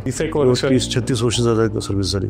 आणि जी 36 वर्ष म्हणला तर ती जवळजवळ फुल झाली असेल, कारण की टायमिंग जर पिरियड बघितलं आपण 10-12 तास काम, 24 तास काम, तर आपण तसं बरंच मोठं काम केलं होतं आणि आपण त्या समाजात होतो. सगळे रिवॉर्ड्स मिळाले होते, नावही कमावलं होतं. तुला माहिती असेल आपल्याला अगदी तुम्ही एक अतिशय कर्तव्यदक्ष आणि त्याचबरोबरीने व्हेरी पॉप्युलर, म्हणजे ग्रुप डी पासून ते चीफ कमिशनर काय अजून बोर्ड मेंबर चेअरमन पर्यंत पॉप्युलर असलेलं व्यक्तिमत्व. ते मिळालं आणि एक कामगिरी तशीच बरी होती झाली. त्यामुळे मला शिवला की आता आपण थोडं बाहेर पडावं, यांना जमत नसेल तर आपण थोडं लक्ष घालावं आणि ह्या ज्या पूर्तता होत नाहीत त्यामध्ये आपण करू शकतो आणि एक प्रायव्हेट लाईफ पण जगू, एक प्रोफेशनल लाईफ जगू. म्हणून मी अर्ज केला आणि कमिशनर सांगितलं की मी सगळ्यांना आश्चर्य धक्का बसला की मी VRS घेतो. 10 वर्ष सर्व्हिस बाकी होती अजून माझी. 10 वर्ष असताना तू सर्व्हिसमध्ये प्रमोशन पुढचे जवळ आलेत, स्वीकार न करता तू चाललायस. थोडेसे मी निर्णय ज्यावेळी आतापर्यंत जे निर्णय होते ना, ते माझ्या डोक्यात असा सुप्त विचार यायचा, म्हणजे ते देवाची कृपा असेल किंवा काय असेल, की हे फील्ड आपण करून आता बदल करू असं. मग तो विचार आल्यानंतर मी मांडला. मी सांगितलं की माझा कमिशनर साहेबांना मला माझी एक चॉईसची माहिती डेट आहे म्हणला, मला 9/9/9 रिटायर व्हायचं आहे. स्पेसिफिक डेट का म्हणाले, मला 9 आकडा माझा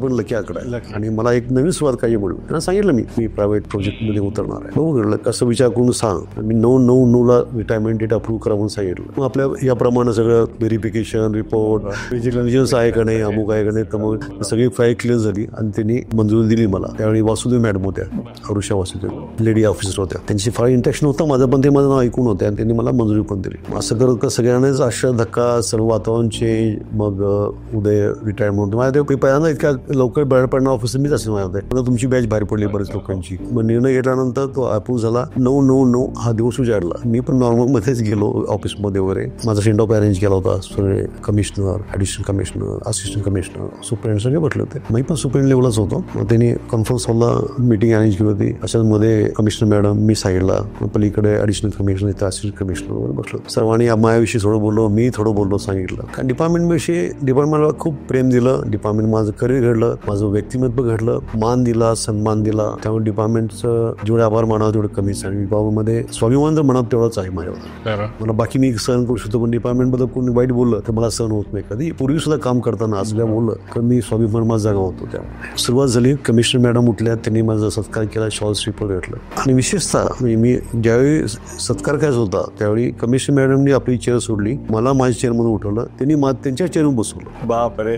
ही घटना एवढी टचिंग होते. मी अनेकांचे सेंड ऑफ बघितले होते की अनेक सेंड ऑफ झाले, मोगम झाले, दिलं पटकन. त्यांनी उठून उभे राहिल्या, साईडला उभे राहिल्या, मला त्यांच्या चेअरमध्ये चेअर खाली करून बसवलं आणि माझ्याविषयी उभं राहून 2 मिनिटं बोललं. आणि मग त्या चेअरवर बसून शॉलची वगैरे अक्षरशः इतका भारावून गेलो की इतका मोठा सन्मान असा मिळाला असेल अशी मीच व्यक्ती एखादी कधीच्या जॉब शकेन असं वाटलं त्यावेळी. आणि ते पण एक लेडी कमिशनर हाताने. पूर्वी सगळ्या कमिशनरचा क्लोज होतो, पण आरुषी मॅडम लेडीज असल्यामुळे तेवढा माझा परिचय झाला नाही. त्या ऐकून होत्या, माझ्याशी बोलायच्या वर ठीक आहे, पण क्लोज गेलो नव्हतो. पण एखादी कमिशनर आपल्या सबऑर्डिनेटला, ज्युनियर ऑफिसरला सन्मान देते, ही माझ्या आयुष्यातली सर्वोच्च सन्मानाची गोष्ट मी मानतो. त्या आदरानं, त्या रिस्पेक्टनं मी डिपार्टमेंट इथून झालो. मी देवाचे तसे आभार आहे, डिपार्टमेंटच्या सर्व ऑफिसरांचे आभार मानतो. आणि माझं निवृत्ती लाईफ चालू झालं. मी संध्याकाळी सेंड ऑफ दिला सर्व ऑफिसरांना वगैरे. नंतर माझं वैयक्तिक लाईफ, मी रिटायरमेंट झालं. 2 दिवस घरी थोडासा आराम केला. त्यानंतर सगळ्या फाईल मागवल्या ह्याच्या आपल्या प्रोजेक्ट लईतला अरुणा सांगितलं, आता तुम्ही शांत बसा, सगळ्या फाईल माझ्याकडून टाका. आणि मी त्या पाहायला घेतला. अरे ललित आलाय, 2 मिनिटं ललितशी बोलतो. अच्छा, चालेल ना सर, आपण ते शूट करून बोला. त्याचाही सहभाग त्यामध्ये मोठा आहे की बरोबर राहून मी डिपार्टमेंट असताना जी बाजू सांभाळली, बरं, ती पण तेवढी महत्वाची बाजू आहे. काही सारखं 2 मिनिटाची बोल. Absolutely please. मिलिंद, जस्ट तुझ्याशी मी आता उल्लेख केला होता. सर्व्हिस करत असताना व्यावहारिक दृष्टिकोनातून व्यवसाय सुरू करणं ही जी संकल्पना डोक्यात आणली ती मी माझ्या मिसेसला मांडली. तिने ते स्वीकृती केली. पण ती म्हणली की सोबत माझा भाऊ जो साताऱ्याला असतो त्याला आपण बोलू आणि त्याच्याशी पार्टनरशिप करून आपण व्यवसायात पदार्पण करू. ललितला मी पुण्यात बोलवलं. त्याशी मिसेस ललित आणि मी खूप व्यवस्थितरित्या चर्चा केली आणि ठरलं की आपण प्रथम बांधकाम व्यवसायामध्ये उतरावं. मग तो विचार पटल्यानंतर आम्ही शिंदे असोसिएट्स या नावाची फर्म स्थापन केली. त्यामध्ये ललित आणि अरुणा हे दोघंही पार्टनर्स होते. बहिणीला कुटुंब एक संघ ठेवण्याचं तिचं हे होतं. त्या ह्याच्यामध्ये मग बाहेर इतर कोणाशी न करता भावाबरोबरच आपण जर व्यवसायामध्ये आलो तर आपण हे होऊ. दाजींचं स्पोर्ट्समन ह्याच्यामधले त्यांचे सांघिक नेतृत्व करण्याची त्यांची होती. त्यामुळे त्यांनी त्या दृष्टीने तसा विचार करून त्यांचं सांघिक नेतृत्व, बहिणीचं कौटुंबिक एकसंधपणा अशा भावनेने आम्ही 3 जण एकत्र आलो. एकत्र येऊन मग बिझनेसची संकल्पना सुरू झाली.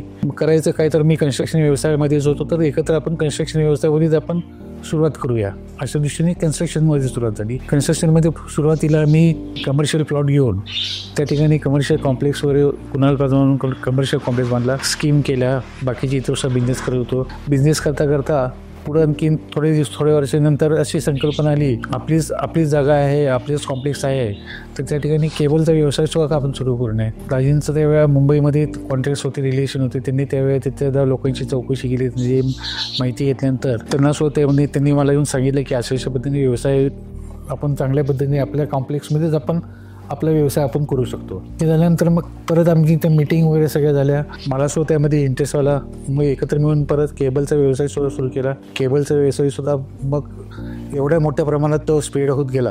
जवळजवळ 25 वर्ष पुण्यासारख्या मोठ्या सिटीमध्ये नंबर 1 पोझिशनला 25 वर्ष नंबर 1 पोझिशनला बिझनेस आपण ठेवलं होतं. त्यामध्ये हे करता करता सर्व लोकांशी कॉन्टॅक्ट होते. दाजींचे सुद्धा बरेच लोकांचे संबंध होते. पॅरॅलली सगळे हे करत असताना कॉन्टॅक्ट्समधून रेंट कॅब हा सुद्धा एक कन्सेप्ट डोक्यामध्ये आला. आपलेच लोक आहेत, आपलेच आहेत, बरेचसे लोकांचं सहसा ओळखी होत्या, त्या ह्याच्यातून तो सगळं व्यवसाय सुरू झाला. आता एवढं सगळं एम्पायर सगळं वाढल्यानंतर आता अजिंचं मनात आलं की आपलाच एवढं मोठं एम्पायर होतं आहे, आपण आत्तापर्यंत एवढं सगळं केलं. तर मग त्यांनी 2009 साली मग VRS घेतली आणि पूर्णपणे बिझनेसमध्ये इन्व्हॉल्वमेंट करून रुपयेच्या हे जे संकल्पनेवरती आम्ही बऱ्याचशा गोष्टी पुढं मग पुन्हा असं IT हब आहे, सगळ्या गोष्टी आहेत, लोकांना चॉईस आहे, सगळ्या गोष्टी आहेत. तर इंटरनॅशनल स्टँडर्डचा रोपवे प्रोजेक्ट व्हावा अशी संकल्पना आली. मग त्या दृष्टीने आम्ही ऑल ओव्हर वर्ल्ड जाऊन रोपवे कंपनी इंटरनॅशनल ब्रँड कोणते आहेत, काय आहेत, तशा दृष्टीने आम्ही हे केले. मग त्या लोकांच्या बरोबर बाहेर फॉरेनला जाऊन त्या लोकांच्या बरोबर मिटिंग, त्या लोकांना इथे बोलून सगळे त्यांच्याशी चर्चा करणं, या सगळ्या गोष्टी कंटिन्यू आम्ही फॉलोअप करून इंटरनॅशनल स्टँडर्डचाच रोपवे पुण्यामध्ये करायचा अशा दृष्टीने आम्ही वाटचाल पुढे केली. ह्यामध्ये दाजींचं 2009 नंतर त्यांनी डिपार्टमेंट सोडून ह्यामध्ये इन्व्हॉल्व झाल्यानंतर त्यांचा सहभाग आणि त्यामुळे आमच्याकडे ह्या सगळ्या गोष्टी फॉरेनला जा, इकडे जा, तिकडे जा, ह्या सगळ्या गोष्टी ह्या गोष्टीमध्ये त्यांना हे झालं. पॅरॅलली माझा बिझनेस होता, माझं बिझनेस तिकडे लक्ष होतं. रोपवेची पूर्णपणे जबाबदारी त्यांनी स्वतःच्या एजवळ घेऊन एकत्र मिळून आम्ही दोघांनी एक बिझनेस कसा स्प्रेड करता येईल अशा दृष्टीने आजपर्यंत वाटचाल करून प्रत्येक बिझनेसमध्ये यश संपादित केलं. ह्यामध्ये सर्वात मोठाचा सहभाग असेल तो माझ्या बहिणीचा. तिचे पॉझिटिव्हनेस, तिच्यातली जे एक जिद्द, आपल्याला हे करायचं आहे आणि आपल्याला ती पोझिशन हे करायची आहे, तर बहिणीचा आणि गुरूंचा आशीर्वाद त्याच्यामुळं आज मी या पोझिशनला आहे. थँक्यू. उदय सरांच्या सुविद्य पत्नी सौ अरुणा यांनी संपूर्ण त्यांचं लग्न झाल्यानंतरचं सहजीवन आहे आणि त्यांनी बिझनेस उभा करण्यापासून ते आत्तापर्यंत उदय सरांना दिलेली साथ आहे, मुलांचं संगोपन आहे आणि आत्ताचा जो उदय सरांचा dream project passenger cable car हा आहे. तुम्ही तुमचं एक मनोगत आमच्या सर्व व्ह्युअर्ससाठी मांडावत. आज आम्ही या मार्गावर असताना आपण प्रथमच आमची मुलाखत घेण्याचा योग आला आणि त्यावेळी सर्वप्रथम मी श्री गणपती बाप्पा, माझे श्री कुलदैवत आणि गुरुमाऊली यांना नमस्कार करते आणि माझे आई वडील, सासूबाई, सासरे, पतिराज यांनाही नमन करते. आणि तसेच आपण आमच्या कुटुंबात आज प्रथमच आलात तेव्हा आपले स्वागत आहे आणि धन्यवाद. माझ्या आयुष्यात माझे पती उदयराज हे आले आणि माझ्या यशाची सर्व दालनं मार्ग मोकळे झाले.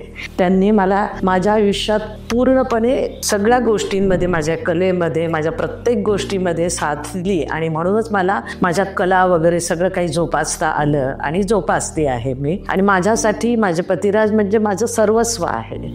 आणि त्यांच्या नोकरीमध्ये सुद्धा म्हणजे करताना त्यांची जी ध्येय होती आणि मला त्यांच्या नोकरीबद्दल खूप अभिमान होता, आवड होती, त्यांचे विचार जे होते तेही मला सगळे पटवत होते. आमचा दोघांचा एकमेकांवर पूर्ण विश्वास आणि प्रेम याच्यामुळेच आज जे काही आहे ते आम्ही साध्य करू शकलो.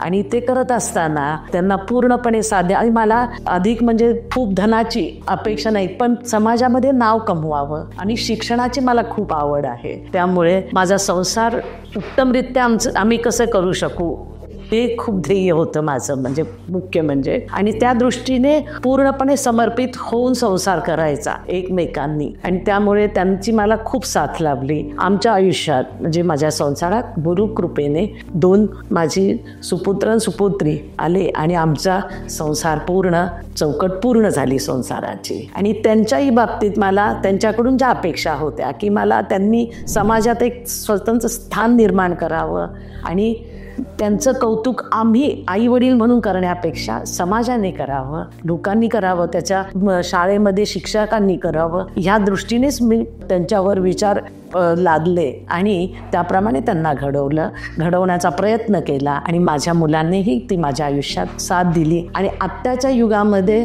अशी मुलं घडणं, होणं, मिळणं फक्त गुरुकृपा, त्यांच्या आशीर्वादानेच शक्य होतं. आणि हे समाजाकडून त्यांचं जे कौतुक व्हायला पाहिजे तेच कौतुक समाजाकडून त्यांचं होत आहे. आणि ह्याच्यामध्ये मला त्यांचाही अभिमान आहे. आमचा मामे भाऊ जे आहेत ते आमच्या आयुष्यामध्ये नव्याने गृहनिर्माण करण्याच्या उद्देशाने आले होते.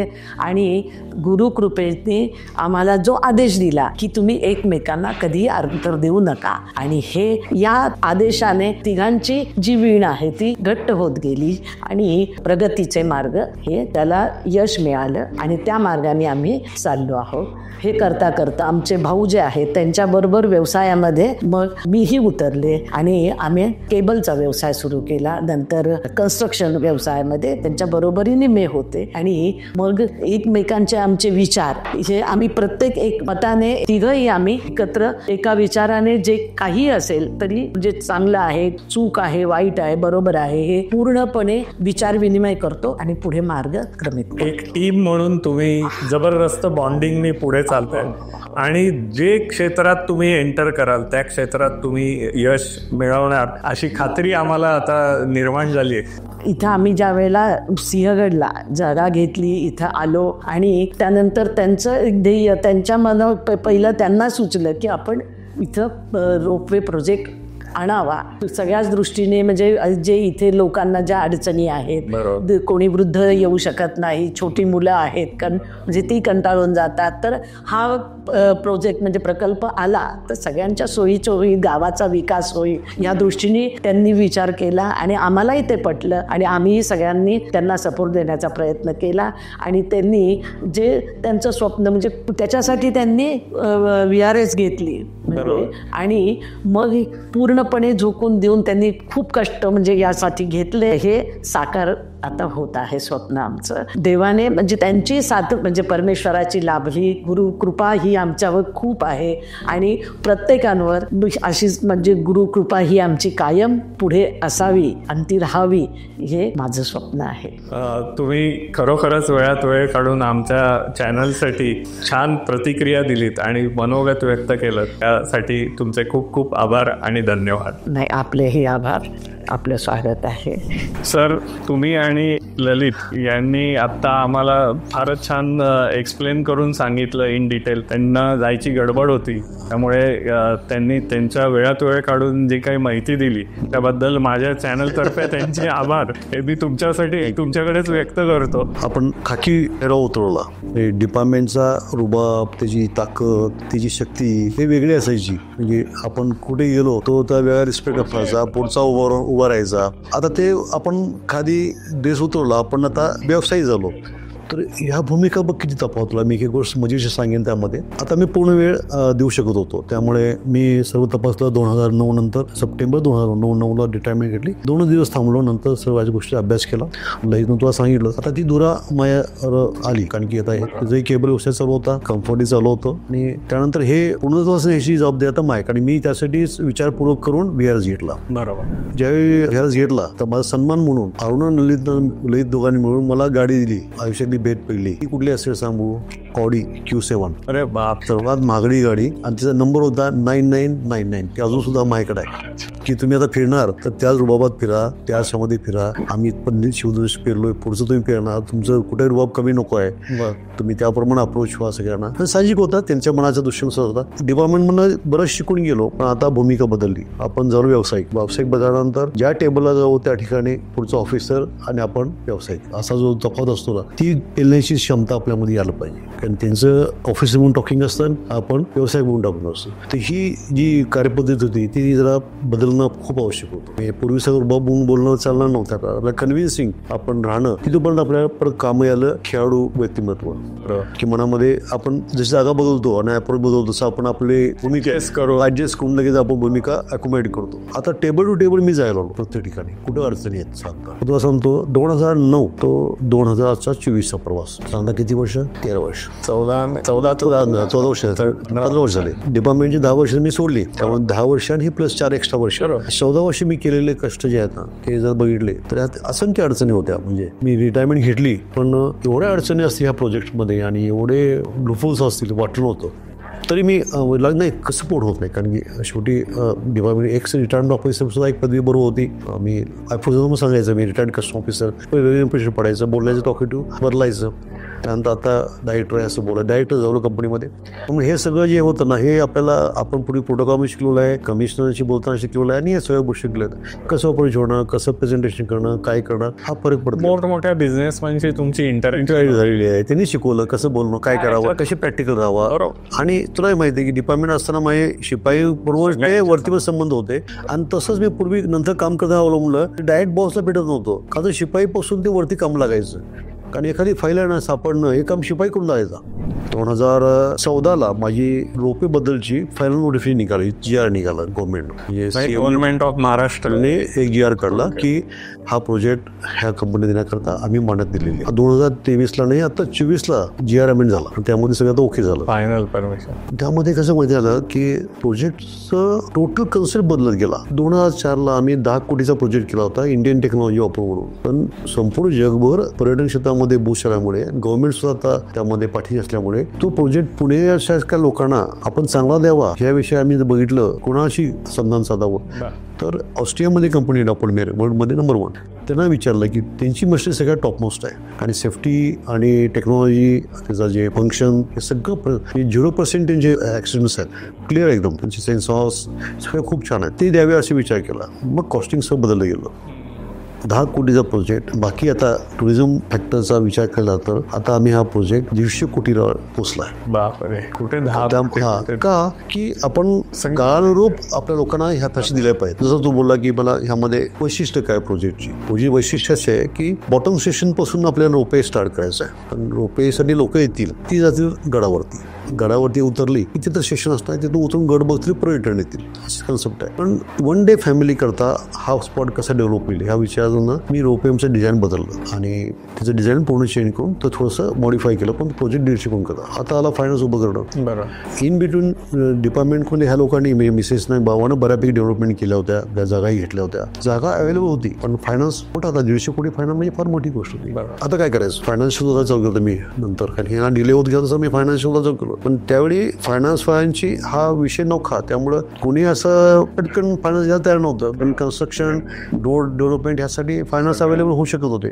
रोपे हा वेगळाच विषय होता ना, खूपच IIR त्याचा इन्कम रेशिओ काय साठी अभ्यास करून ते थांबायचे. बरोबर. तसं मी 83 थोडंसं 83 नाही 2023 जानेवारीला हा विचार आला. लायबल झालो होतो की आता नको, आता हा प्रोजेक्ट आहे ना कोणत्या कंपनी विकून टाकणार आणि एक्झिट व्हावं, कारण सगळंच थांबलं होतं ना. मोठ्या स्पॅनमध्ये आर्थिक दृष्टीतून अनेक अडचण दूर केल्यानंतर सुद्धा आपला प्रोजेक्टला असं होतं म्हटल्यानंतर आपण थोडा विचार करतो ना. पण मिसेसने त्यावेळी परत साथ दिली. लोक टॅप केले, फायनान्सेस टॅप केले, लोकांशी टॅप केले, नाही म्हणत नव्हते पण त्यांचे निर्णय येत नव्हते पाठ बाहेर की हो नाही. पण ते शेवटी फायनान्समध्ये जॉईंट विजय करायचं काय ठरवलं माहिती आहे का. मुलगाही मोठा झाला, तो डॉक्टर झाला, त्याचं प्रोफेशन वेगळं झालं, तो त्यात खुश होता. मुलगी गेली, ती डॉक्टर झाली, तिचं पण प्रोफेशन चालू होतं. तर ही एवढी फायनान्स उपलब्ध करून ती आर्थिक लोड आपल्या फॅमिलीवर आणायचं कशाला. उद्या समजा काय चुकलं तर आपली नवीन पिढी काय म्हणणार आहे, काय ते करायला गेले आणि सगळा जो 2चा लोड आहे आमच्यावर आहे, असं बरोबर शक्यता होती. मग म्हटलं आपण जेवी पार्टनर घेऊ, जो फायनान्स देईल, माझं डोकं बाकी गोष्टीचं आहे ते त्यामध्ये घालून आपण एक जॉईंट व्हेंचर करू. म्हणजे तुम्ही एंटायर प्रोजेक्ट रेडी केला. आणि मग तुम्ही फायनान्सर शोधायला चालू केलं. जेवी मध्ये बँके फायनान्स टाईप केले होते, बाकी प्रायव्हेट फायनान्स टाईप केले होते, काही इन्व्हेस्टर्स टाईप केले, बाहेरचे वगैरे फॉरेनचे इन्व्हेस्टर वगैरे येत होते रिस्पॉन्स वगैरे, पण ते म्हटलंच होत नव्हतं. मी तर थोडं थकून गेलो. बरं लोक मला पैसे मिळताना जेवढे पैसे घ्या आणि हे प्रोजेक्ट विकत असं म्हणावं. पण मी म्हणले अहो तुम्ही डिपार्टमेंट रिटायरमेंटपासून जॉईन केल्या बंद झाल्यापासून आतापर्यंत कधी मी हारलेलं बैल नाही. आता तुम्ही कशा असं हारताय नाही म्हणे, तुम्ही परत त्याग करायचा प्रयत्न करा. 2023ला जमलं नाही तुम्हाला तर आपण क्लोज करू. डिसेंबरला क्लोज करू. मी परत जोमायला लागलो काही दिल्लीची काही.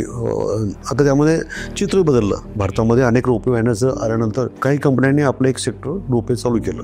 त्यामुळे रिस्पॉन्स जरा पॉझिटिव्हमध्ये येण्यास चालू झालं. माझ्या मनासारखे लोक येत नव्हते. मी सगळ्यांची कन्सिडरेशन ठेवलं तरी मार्च, एप्रिल, मे, जून, जुलै होऊन गेला. त्यानंतर सुद्धा काय म्हटलंच होईना. सप्टेंबर जवळ आला, ऑक्टोबर जवळ आला. आता 2 महिने उरले. म्हणलं विसर म्हणलं काय करायचं. म्हणलं अरे बघ आता दुसरं कधी 2 टाकू. म्हणलं पैसे मिळतील आपण सुखात राहू. पण नाही म्हणे तुमचं ड्रीम पूर्ण करायचं कसं हे तुम्ही नाही सोडायचं. माझी साथ आहे, नको काय देऊ मला काय देऊ, काय करू नका, पण तुम्ही ड्रीम साध्य करा. तुम्ही बघावं द्यापर्यंत. मी काही दिवस मेल बघितले नव्हते चिडून. काय हे काय खरं नाही म्हणे. येतात साईट व्हिजिट करतात, याचा डॉक्युमेंट मागतात, डॉक्युमेंट दाखवायचे. हां हे बरोबर आहे, ते बरोबर आहे. सी आणतात, आमची सी बसतात, 10 वेळ डिस्कस करतात. कन्व्हिन्स केलं की जसं काय आपल्याला गरज असं दाखवायचं असो. थोडंसं चिड आलती त्यावेळी. एक मेल आलता मला. मेल आलते, मी मेल बघितलं. मेल ओपन केले. काही मेल रिस्पॉन्स चालते की आम्ही यामध्ये आहे. तर एक मेल बघितला, तुम्हाला 3दा रिमाइंडर टाकलो होते. आम्ही we are interested in project, तर आम्हाला तुम्ही वेळ द्या. कोण आहे म्हटलं तर ती कंपनी होती हैदराबादची. साई वर्धा म्हणून मोठा ग्रुप आहे. ते पॉवर सेक्टरमध्ये आता त्यांचे प्लांट्स मोठे पॉवर सेक्टर मोठे प्लांट आहे, मोठी कंपनी आहे. त्यांनी आम्हाला थोडा ग्रीन सिग्नल दिला होता. मग मी त्यांना रिस्पॉन्स दिला. लगेच ते दुसऱ्या दिवशी रिस्पॉन्स कोणी एक ऑफिसर पडला इथं. पटकन बघितलं वगैरे आणि काही व्हिजिट केली, हे केलं, आमची डिस्कस केला. त्यांना सगळे मुद्दे पटपट त्यांनी निवडून घेतले. परत गेला. डिसेंबरला त्यांच्यावर रिस्पॉन्स आला, come to Hyderabad, we go for the agreement. क्या बात. आता अग्रीमेंट झालं तर मला आनंद जायचा का की आता हे ड्रीम पूर्ण होत आहे. बरोबर. पण ॲग्रीमेंटमध्ये तसं म्हणायचं कोणी असं मुद्दाम दाबून ॲग्रीमेंट करणं किंवा असं पाडून ॲग्रीमेंट करणं असं करतात. त्यामुळे आता मग हे काय करायचं. मग पुढे फायनान्शियल आपण ह्यातनं इन्कम पण बघू, केवळ जॉईंट पण होऊ, आपलं पण अस्तित्व राहू दे. असं कोण आम्ही एक प्रपोजल आहे का. माझे कन्सल्टंट होते राजू म्हणून नागपूरचे. त्यांनी मला ते एक प्रोजेक्ट रिपोर्ट करून दिला की असं असं तू प्रोजेक्ट मांड. त्यांना मांडला, त्यांनी ते टाईप केलं. त्यांना ते काही गोष्टी मुद्दे पडले. 3 एक मुद्दे फक्त होते की ॲडव्हान्स द्यायची आणि व्हॅल्युएशन कसं काढायचं आणि पर्सेंटेज किती ठेवायचं, तुमचं माझं पर्सेंटेज काय. त्या टीमला हैदराबाद डायरेक्ट तो 3 मध्ये पडले. त्यावेळी आपण साई करू. त्यांनी पटकन निर्णय दिला आणि आमचा ह्याला वाटचा जोडले. Great sir. हा अनबिलिव्हेबल प्रवास आहे आणि तुम्ही दाखवलेली धैर्य आणि चिकाटी आणि तुम्हाला मिळालेली कुटुंबाची साथ आणि परमेश्वर बाप्पा आणि माझी गुरु दामोदरजी महाराजांची आशीर्वाद. कारण माझ्या प्रत्येक घराला गुरुकृपाच नाव आहे. इथं फार्म हाऊसमध्ये गुरुकृपा, माझ्या बंगल्यावर गुरुकृपा. त्या गुरुंनी मला सर्व काही धैर्य दिलेलं आहे आणि विशेष त्यांची पट्टीशिक्षा. त्यामुळे आमच्या घरामध्ये त्यांचं वर्धस्त त्यांनी म्हणल्याप्रमाणे त्यांनी दिलेलं एक एक शब्द, एक एक वाक्य या जीवनामध्ये माझ्या खरं झालेलं आहे. गुरुंनी दिलेलं आहे. फारच सुंदर सर. फक्त एक मला आता याच्यामध्ये थोडंसं तुम्ही हे करा, मला थोडीशी प्रोजेक्ट बद्दल अजून की लोकांच्या साठी थोडीशी माहिती की बाबा हा किती फेजेस मध्ये होणार आहे, याचे टप्पे कसे असतील, म्हणजे केबल कार कशी जाणार आहे, मग त्याचं फाउंडेशन कसं, टेक्नॉलॉजी कुठली, मग ती तुमची स्विस कंपनीचे का ही हैदराबादची कंपनी आहे ते बघणार. आणि मग पुढे पुढे तुमच्या डोक्यात काय योजना आहेत, म्हणजे इथे लोकांसाठी तुम्ही काय प्रकारचं, म्हणजे आबालवृद्धांसाठी म्हणू किंवा सगळ्या प्रकारच्या, मग त्याच्यामध्ये फिजिकली हँडिकॅप जे लोक असतील, स्पेशल किड्स असतील, यांच्यासाठी मग तो ट्रान्सपोर्ट कसा असेल, त्यांना तिथे फॅसिलिटीज कुठल्या प्रकारच्या मिळतील, याबद्दल सर थोडंच. अरे बिलीन मलाही आनंद वाटेल. खूप वेळ घेतला नाही पण तरी सुद्धा प्लीज याच्याबद्दल मलाही आनंद वाटेल. कारण की हा प्रोजेक्ट असा आहे की तो सर्वप्रथम मी तुझ्याशी उघड बोलतोय की हा प्रोजेक्ट झाला कसा, काय झाला, आणि त्या प्रोजेक्ट डिटेल्स सुद्धा शेअर केला. मला तुझ्यापुढे आनंद वाटेल. कारण की खूप मेहनत आहे पाठीमागे. सांगण्याचं कौतुक माझं मी स्वतः करून घेत नाही. यश मिळाला, लोक म्हणतात की धैर्य, चिकाटी, प्रयत्न, साथ, आशीर्वाद हे लागतातच. जर ह्यातून तो आपण बघितलं, आपला व्हॉट्सअप बघितली, खेळ असू दे अथवा त्याचं उत्तुंग यश असू दे, ह्या पाठीमागे हे गोष्टी पाहिजेच असतं. मला आमचं मन साफ पाहिजे. लोकांशी कुठलाही चिटिंग न करणं. 2 वाक्य बोलायला सांगून गेली. लहानपणी माझ्या वाढदिवसाला एकाने पोस्टर दिलं होतं. त्यात लिहिलं होतं, give to the world the best you have, best will come back to you. हे माझं स्लोगन होतं आणि ते शेवटून पाडलं. मी जर चांगलं दिलं तर चांगलंच येणार आहे. ही भावना जी आहे ना, ही मनात रुजली गेली लहानपणीच आणि त्याचं फळ आता मिळालं.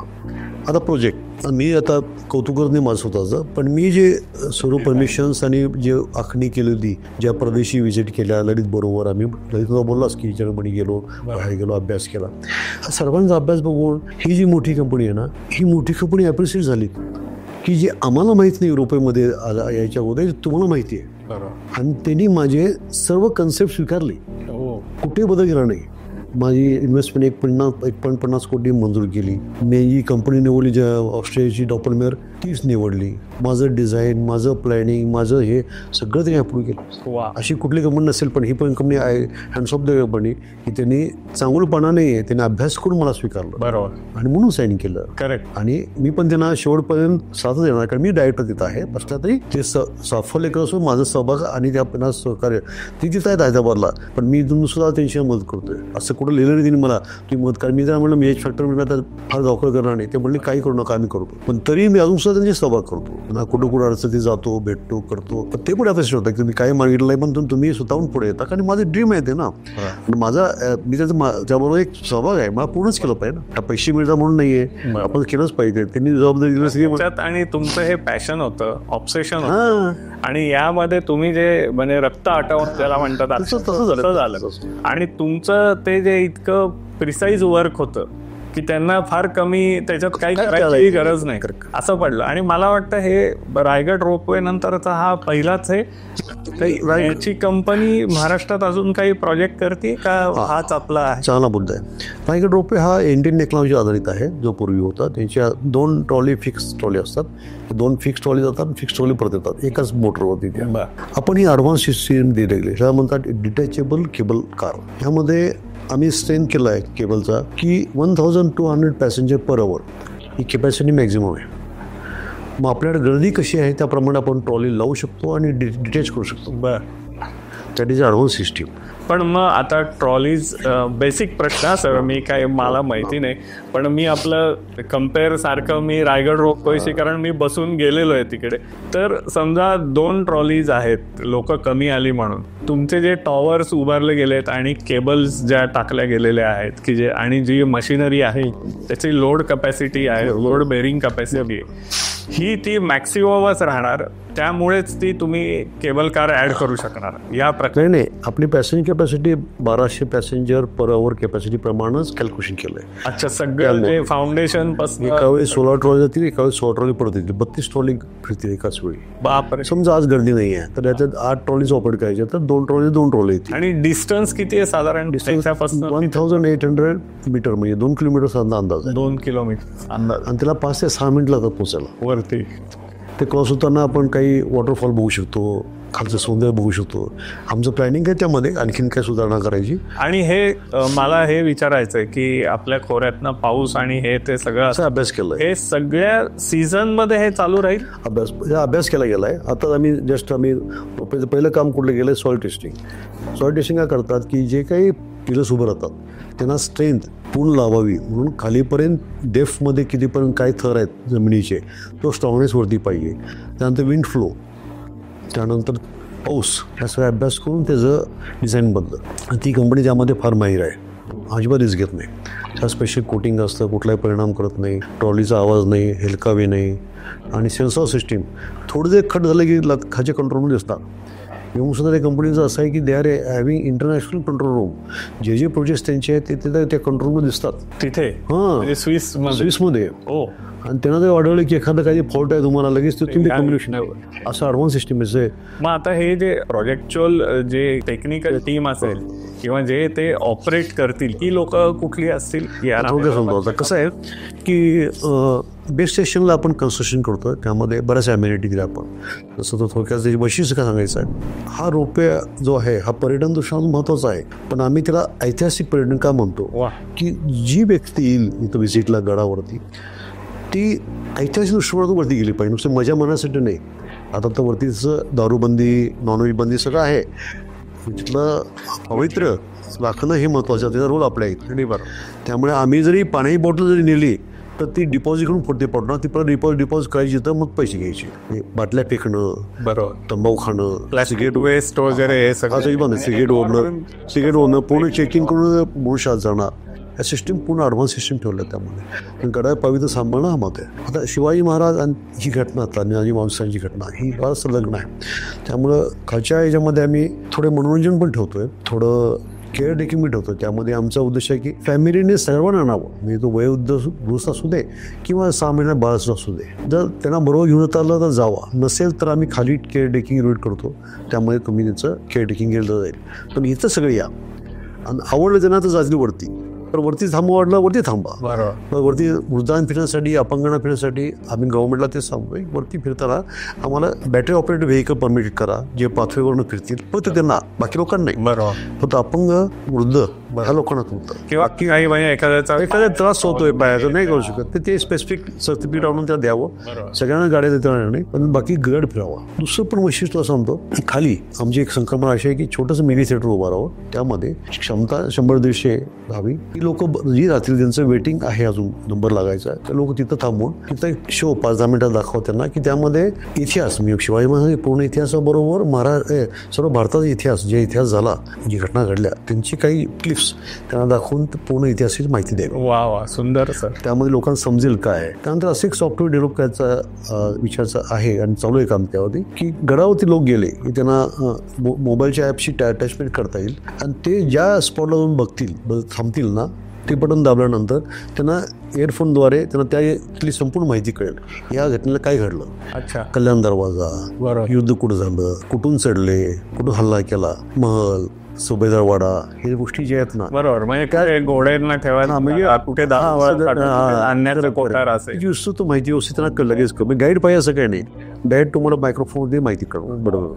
सुंदर. त्यामुळे लोकांना ती जी माहिती मिळेल, त्यामुळं वैशिष्ट्य असं आहे. त्याचबरोबर कसं होतं आहे, आतकळवणीचं आता पाहिलं की ही एक लास्ट स्टेशन आहे आपल्या इथं. बरोबर. त्यानंतर पुढे काहीच राहिलं नाही, ते गावला नाही. तर यामध्ये रोजगार सुद्धा प्राधान्यानं आम्ही गावातल्या लोकांना देणार, त्यांच्या एज्युकेशन प्रमाणात असेल त्याप्रमाणे. ते कोण शिकलं अशिक्षित असेल तर आता बाकीचे व्यवसाय, न शिकल्याना बाकीचे, काय रेस्टॉरंटमध्ये, काय गार्डनमध्ये, काय सिक्युरिटीमध्ये, हाऊसकीपिंगमध्ये चांगल्या ठिकाणी पोहोच. बरोबर. पण ते इंटरनॅशनल स्टँडर्ड पण म्हणणार आहे, असं राहणार नाही. काय ट्रेनिंग देऊनच आतमध्ये घेतलं जातं. वरती गेल्यानंतर काय होतं, वरती जे पारंपरिक आहेत ना खाद्य पारंपरिक स्टॉल्स, भाकरी, दही, ती मिळतं ना, त्यामध्ये आम्ही इंटरफेअर करणार नाही. त्यांची व्यवस्था तरीच चालू आहे. आम्ही आमच्या ठिकाणी उतरलं गेलो की त्यांना जे बाकी मिनिमम जे काय पाहिजे, पाणी, काही लोकांना फॉरेन लोकांना पाहिजे असेल तर मॅकडॉनल्डची शाखा हे खाऊ शकतात, पण त्यांच्या उद्योगामध्ये आम्ही इंटरफेअर करतो. शौचालय, वेटिंग हॉल, हे आम्ही वरती होतो. त्यामुळे त्या लोकांसुद्धा रोजगार निर्मिती वाढणार आहे. बरोबर. जेवढे जास्त पर्यटक, त्यांचा व्यवसाय मोठा होणार. फारच. तसंच खाली सुद्धा आमच्याकडे पार्किंग मिनिमम आमच्या जे गव्हर्नमेंट रूल आहे त्याप्रमाणे पार्किंग फॅसिलिटीमध्ये आवश्यकच आहे, पण त्यानुसार गावातल्या लोकांसुद्धा आपले पार्किंग मिळतील, काही हॉटेल्स चालतील. गावाच्या लोकांना ग्रामपंचायतीने अपील केलं आहे की तुम्ही अशा जागा घेऊन त्या ठिकाणी लोकांना व्यवसायासाठी प्रमोट करा. जर महाबळेश्वर आहे, वसाहत निर्माण होते, छोटे छोटे उद्योगधंदे चालू करा, काही छोटे रेस्टॉरंट तयार करा, काही खाद्यसंस्कृती तयार करा, असं म्हणजे प्रमोट केलं, सांगितलंय. त्यातनं हा विकास होणार आहे, टुरिझम हा विकास होणार आहे. आणि की हा फक्त पहिला टप्पा आहे सिंहगड रोपे म्हणून. त्यानंतर पुढची जाखणी आणखी वेगळी आहे, त्यानंतर तुला सविस्तर सांगेल. अगदी बरोबर. कारण हे जर माउंटेन झालं तर हे गाव जे आहे जगाच्या नकाशावर जाणार आहे टुरिझममध्ये, आणि विकास सुद्धा सगळ्या गावात होणार आहे. बरं, मी ह्या सगळ्या परमिशन घेतल्या आहेत. सगळ्या ग्रामपंचायत एनओसी, संलग्न ग्रामपंचायत एनओसी, सगळ्यांचे संबंध चांगले, सगळ्यांशी कन्व्हिन्स करून सांगितलं आहे कशा प्रोग्रेस होईल. आता तू बघतोस की आता प्रोग्रेस पूर्वी होता, आता विकास होत चालला. रोपे होणार म्हणून लोकांनी आपले हॉटेल्स, आपले व्यवसाय चालू केलेत, आणि रोड्स वगैरे अतिशय चांगले झाले. त्या भीमराव बापके आपले आमदार आहेत, त्यांनी बऱ्याचशा गोष्टी यामध्ये फॅसिलिटी म्हणून दिलेल्या आहेत त्यामध्ये, आणि त्यांनी सुद्धा खूप चांगलं मोठं सहकार्य केलं आहे. फरेजा पवार आहेत किंवा उभी जयंत पाटील आहेत, जे काही कुठल्याही पक्ष असू दे, पण ते सर्वांनी सहकार्य केल्याशिवाय हा प्रोजेक्ट उभा राहू शकतो. त्या कुठे ना कुठेतरी तुम्ही त्यांचे पण आभारी. नक्कीच. कारण त्यांच्या शेवटी प्रत्येका आणि भेटत होतो ना, असे ओळखीचे सगळे. म्हणजे हे म्हणायचं आहे की तुम्ही या सर्वांना बरोबर घेऊन, म्हणजे गावातली लोक असतील, गव्हर्नमेंट ऑफिसर्स असतील, राजकीय नेते मंडळी असतील, आणि घरच्यांचा सपोर्ट, गुरूंचे आशीर्वाद, या सर्व यांनी हे तुमचं जे ड्रीम, जे तुम्ही 20 वर्ष फॉलो करत होता, बरोबर, ते आत्ता कुठे त्याची सुरुवात झालेली आहे. आता पूर्ण एखादा 1.5 वर्ष लागेल, एखादा 1.5 वर्ष लागेल. पॅसेंजर रोपवे या प्रोजेक्ट बद्दल तुम्ही अतिशय विस्तृतपणे माहिती दिलीत. मला मित्रांनो हे तुम्हाला स्पेशली सांगायचं आहे की सरांचा रोपवे प्रकल्प जेव्हा चालू होईल तेव्हा तो वन ऑफ द बेस्ट असणार आहे, आणि तुम्ही सर्वांनी त्याचा लाभ घ्यावात. आणि जरूर कष्टातनं तयार केलेला एखादा प्रोजेक्ट काय असतो आणि तुम्ही ड्रीम परस्यू केल्यानंतरचं मिळणारं त्याचं रिझल्टंट प्रॉडक्ट काय असतं आणि त्याचं मिळणारं समाधान काय असतं हे बघण्यासाठी सिंहगडला येण्याचा अजिबात विसरू नका. मी तुम्हाला आपल्या चॅनलच्या माध्यमातून हा प्रोजेक्ट कधी चालू होईल, पेपरमध्ये सुद्धा याची पब्लिसिटी होणारच आहे, पण तुम्हाला मी निश्चित सांगतो की याने पर्यटनाला चालना भरपूर मिळणार आहे, लोकल एम्प्लॉयमेंट जनरेट होणार आहे आणि या सर्वांमागे उदय शिंदे सरांसारखे लोक आहेत आणि त्यांचं एक जिद्द, चिकाटी या गुणांमुळे ते आज इथपर्यंत पोहोचलेले आहेत. माझ्या क्रिकेट लिमिटेड या यूट्यूब चॅनलतर्फे सरांना एक छोटीशी सदिच्छा भेट. तर प्लीज. थँक्यू. मी सर्व ह्या चॅनलचे आभार मानतो, विशेषतः मिलिंदचे, की माझ्या मनात ही संकल्पना त्यानं रुजवली की माझ्याशी भेट देऊन थोडंसं तुमचं मत व्यक्त करा आणि मी उघडपणे आणि थोडक्यात नाही विस्तृती मांडण्याचा प्रयत्न केला. काही चुकलं असेल तर थोडं सामावून घ्या, पण जी काही फॅक्ट आहे ती अशी आहे की यश संपादन करताना लोकांना यश दिसतं पण त्या पाठीमागचं कष्ट दिसत नाही. बरोबर. तर हे कष्ट कसे असतात हे थोडक्यात तुम्हाला कळावेत. स्फूर्ती घ्यावी, युवकांनी भरारी घ्यावी, मनोधैर्य आणि कष्ट यामध्ये पाठीमागं पडू नये. चढ उतार, हालाफेष्टा, अडचणी असंख्य येतात, त्यात काय प्रश्न नाही आहे, पण खचून जायचं नाही आणि आपण एक नवीन उभारी करून आणि मला आपला सपोर्ट मिळाल्यामुळे मी हा प्रोजेक्ट पूर्ण करेन आणि एक नवीन पाया, नवीन पर्यटन क्षेत्र महाराष्ट्रामधलं जे उत्तुंग असेल ते इथं निर्माण करून दाखवेन ही तुम्हाला ग्वाही देतो. थँक्यू. शुभेच्छा. माझी तुम्हाला सर्वांना नम्र विनंती आहे की माझा cricket limited by Milind Kulkarni हा यूट्यूब चॅनल जरूर सबस्क्राईब करा आणि आजचा आपला व्हिडिओ लाईक आणि शेअर करा. धन्यवाद.